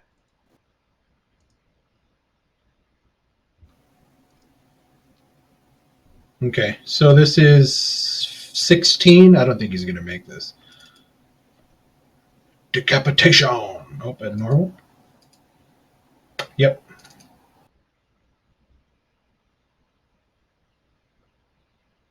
You cut off his head, and he is dead. Thalion just lets out a primal roar in anger as he beheads this zombie. Since that whole time you kept me at bay because I kept having to heal him. Yep. You're hitting too much, my brother.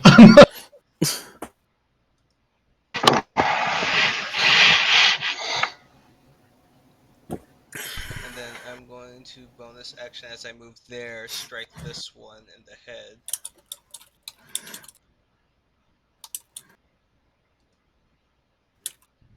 $11 misses. It's actually 13. Favorite enemy. You get plus to damage and to hit? Yeah.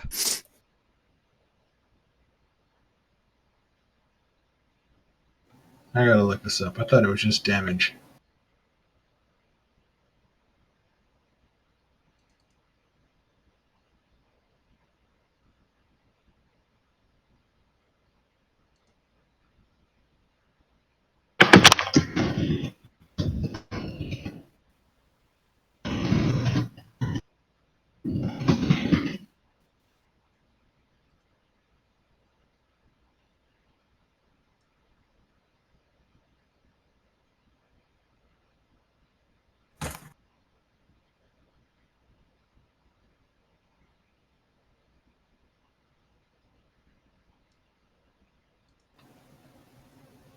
You gain a +2 bonus to damage roll with weapon attacks against creatures of your chosen type. So just to damage.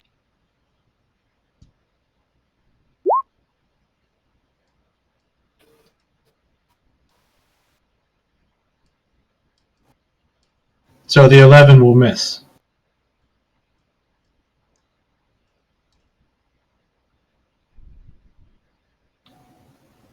Have you been adding that to the other ones too? The +2 to hit? No, it's not built in there. Okay. Yeah, so just to damage.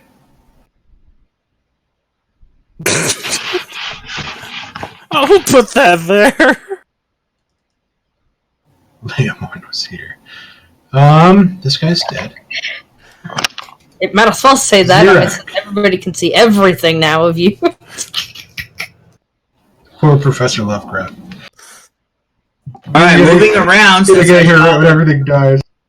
I saw the zombie kind of move up on Dromond, and it went around that pillar. So I moved to a better vantage point, and I will hurl another chromatic orb of fire at this zombie.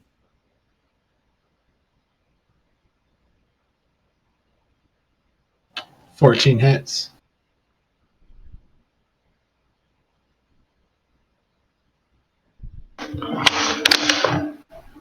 I need you to give me a roll a d20.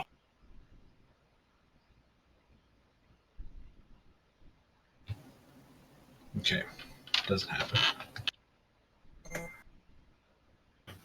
And that will end my turn.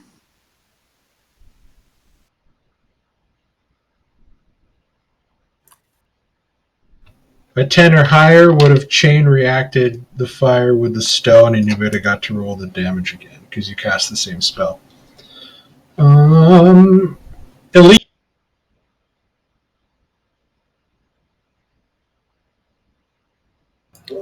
Dang it. Alright, but I'm going to... Dang it.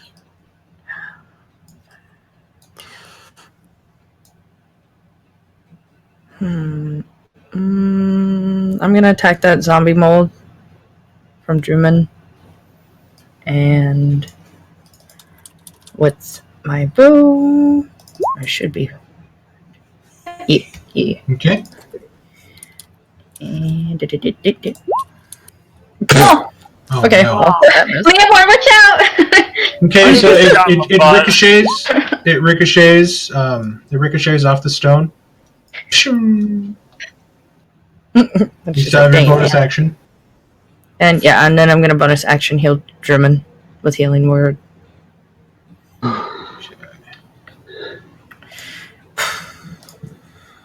This time, I'm gonna cast it at a 3rd level. Okay, go ahead and roll another d4. Oh boy.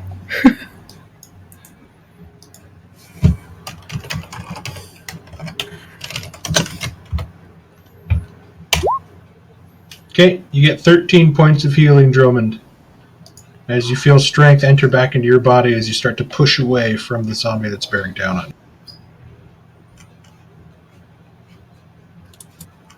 End of your turn, Elise? Yep, I did my action, my movement, and my bonus action, so yep. Professor Lovecraft has arrived! Oh my god. So he comes in seeing the statue. Professor See, Lovecraft, naked. everybody is naked. Elise has a beard. Valeria is floating, and there's something dark on her face, and there is a giant effigy made of bronze of naked Liam. Yep. I swear to you. And don't forget the trees around him are all blooming with all different kinds of fruit and stuff, too. I am kind of shocked.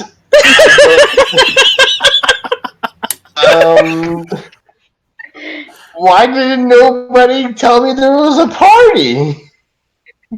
I sent for you, man. What really sucks is, I don't know if you can see this guy. I moved up 30 feet. I'll say you can see him.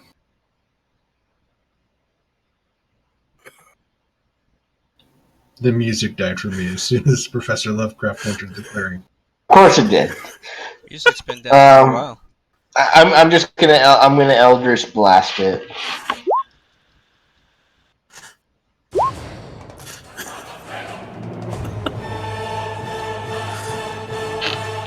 Why does it in? Why did I move back? Hold on. Technically, you're kind of in the eye, but that's Eldritch Splash is a cantrip. Still spell. Yes, it is. Yeah, Eldritch Splash is a cantrip. Damn it. Okay, never mind. Boo. Does it have to be a spell slot? Oh, he Has to be a doesn't get to spell roll. Go ahead and do your damage because that thing definitely hit.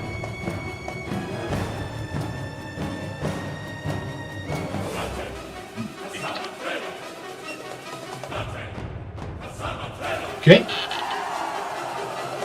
Is that the end of your turn, Professor Lovecraft? It is.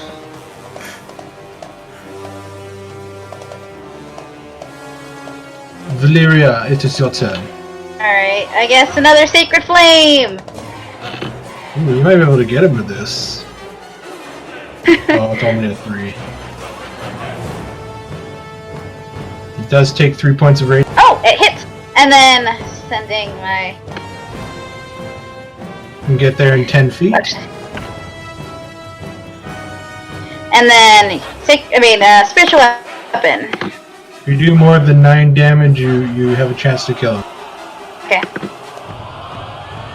12 sadly just misses. Alright. Zurich, you can put me down now! Don't think about it. Wait, just start blowing in the opposite direction. You'll probably float over there. See, sadly, Valeria, it takes my entire action to move you, and I'm just not willing to sacrifice my action to put you down. Alright. Start blowing in midair. See if it'll... I'm wearing heavy armor, that's not gonna do anything. Flap your arms? You could try.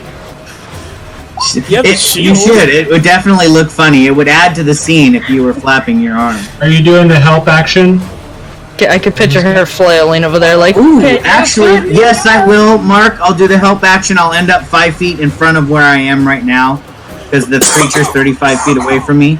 Yep. Actually, that's great. Okay, Valeria, did you really yell out? I could set you down. I drop concentration on the spell. She floats down, right? She floats down. Okay. So, Okay.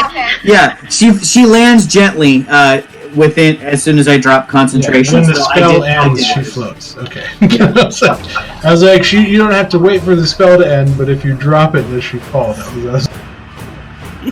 Yeah, thank you, Drummond. I forgot about that. I can just end concentration and she floats down. Okay, cool. I totally knew she was gonna be safe.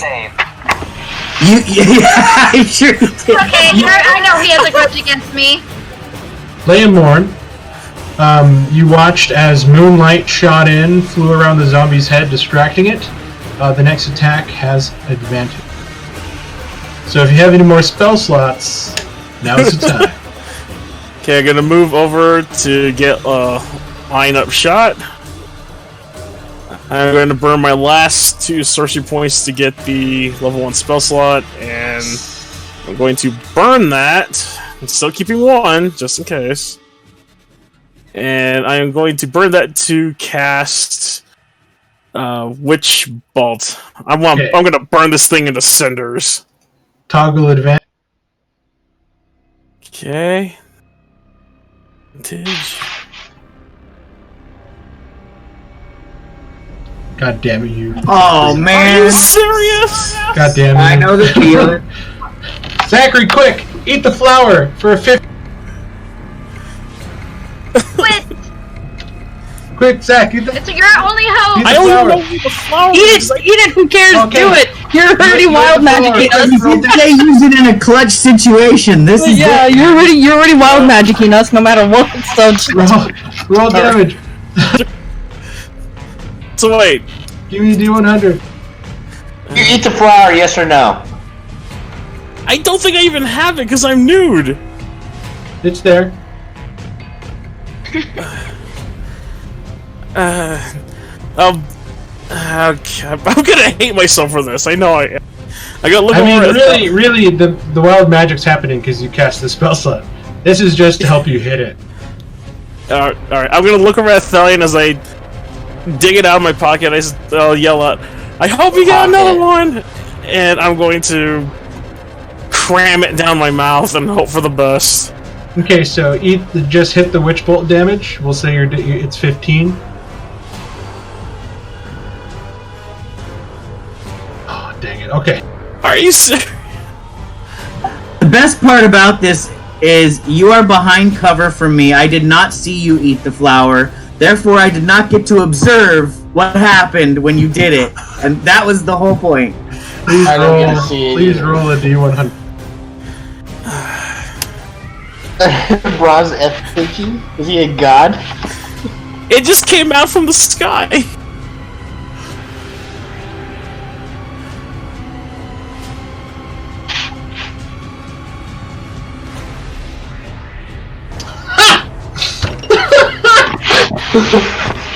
Oh no.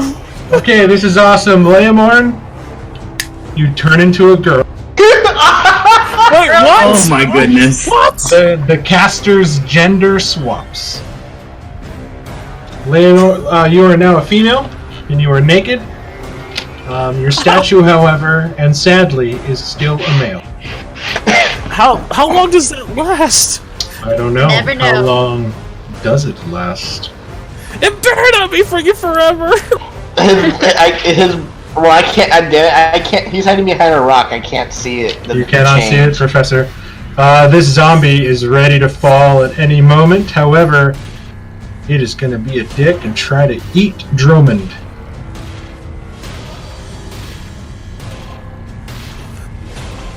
Drummond, are you still prone? Drummond is still prone. Fuck me. Yep, still proud. Oh, because this guy goes right before you. Shit. Okay. 20. 22. 12 plus... Well, if the 12 brings him to 0, then it's 2 failed deaths. I had 13. Awesome! So that just knocks you down. I need a death saving throw, please. Were they able to use your uncanny again? Oh, never mind. Either way, it would have knocked him on. It would have bloodied him. The second blow, yeah, would have still knocked him unconscious.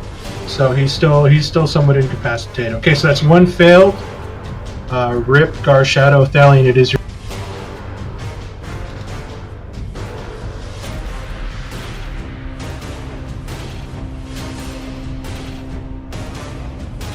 Okay, 24 definitely hits. So that is 11. See if he makes a con save at normal. He fails, and you decapitate another. Diane kind of does another battle cry in anger and then is going to storm off towards Scar's Shadow. Technically, we're still in initiative because Drummond has to make death saves. Oh, that's right. He has movement. Okay, while Thalion runs off, I will dash over to Leomorn and use a healer's kit to stabilize him. Well done, I appreciate it. I'm still You mean up. Drummond? It's Drummond. Oh, yeah, that's what I meant. So I'm going to dash forward. Actually, I'm too far away. I can double move to him and drop prone, reaching for my healer's kit, but I can't use the I have action a yet. potion. I forgot he was down. Oh. You're ready. Well, to I use figured your you were action. just playing yourself in character, that you would go straight for your lion before you would. Elise, what are you doing?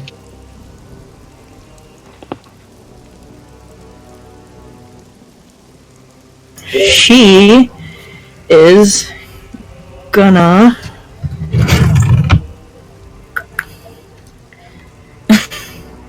Drummond's still unconscious. Nope, I forgot to take the grapple thing off. oh god, again. Okay, well she doesn't see any other enemies around. So yeah, she's gonna heal him.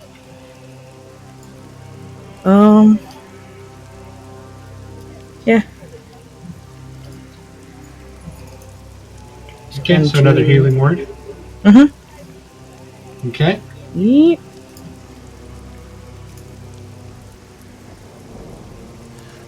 This time I'm just gonna do it first level. Just get him up. There we go.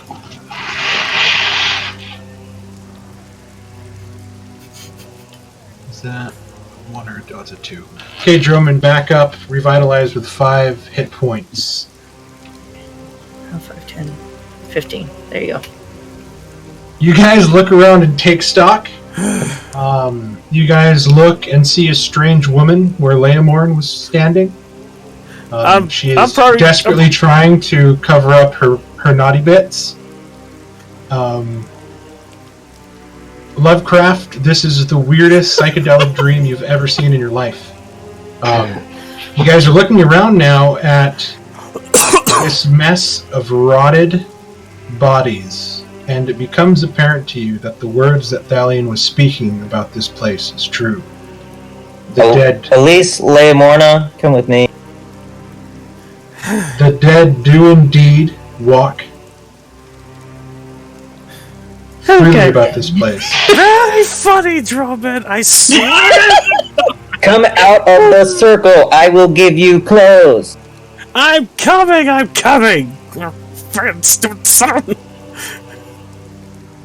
I've seen some pretty weird shit, but nothing as weird as this. You have no idea. Wait, is that just for me?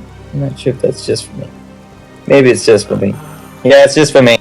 Yeah, this is make yourself. I think you can use this on other people too, can't you? Make yourself, including your clothes. What it says yourself. Huh. Well, you can cast it on Leomorn over here.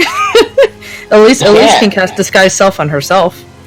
But Droman can't. He can only change himself, not anybody else. Disguise self. The clothes revert to their normal form in 2 hours. Yeah, Elise is just gonna cast disguise self on herself and be like, I got clothes. I'm willing to teach the girls how to shave with my dagger if they need some lessons. Just expect. That's so funny. Elise was actually just gonna ask if somebody was willing to teach her how to shave it off. Just expect the beards to fall off in about 7 days. 7 days. Yeah, I'll take the chances of figuring out how to shave. Leomorn, just for your reference, in 10 days you revert back to a male. Oh, thank God. So you're going to be a Leomorna for about 10 days.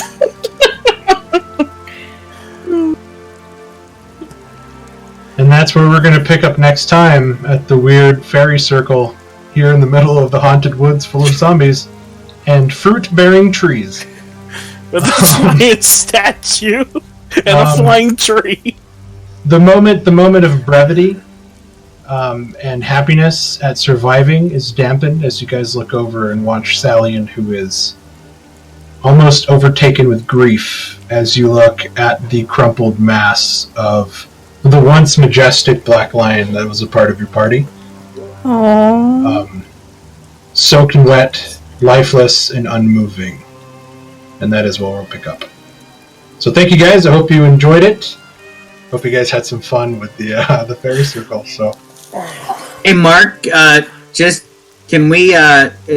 Should we leave our character sheets as is, or can it be assumed we'll get a short rest when we get back together at least?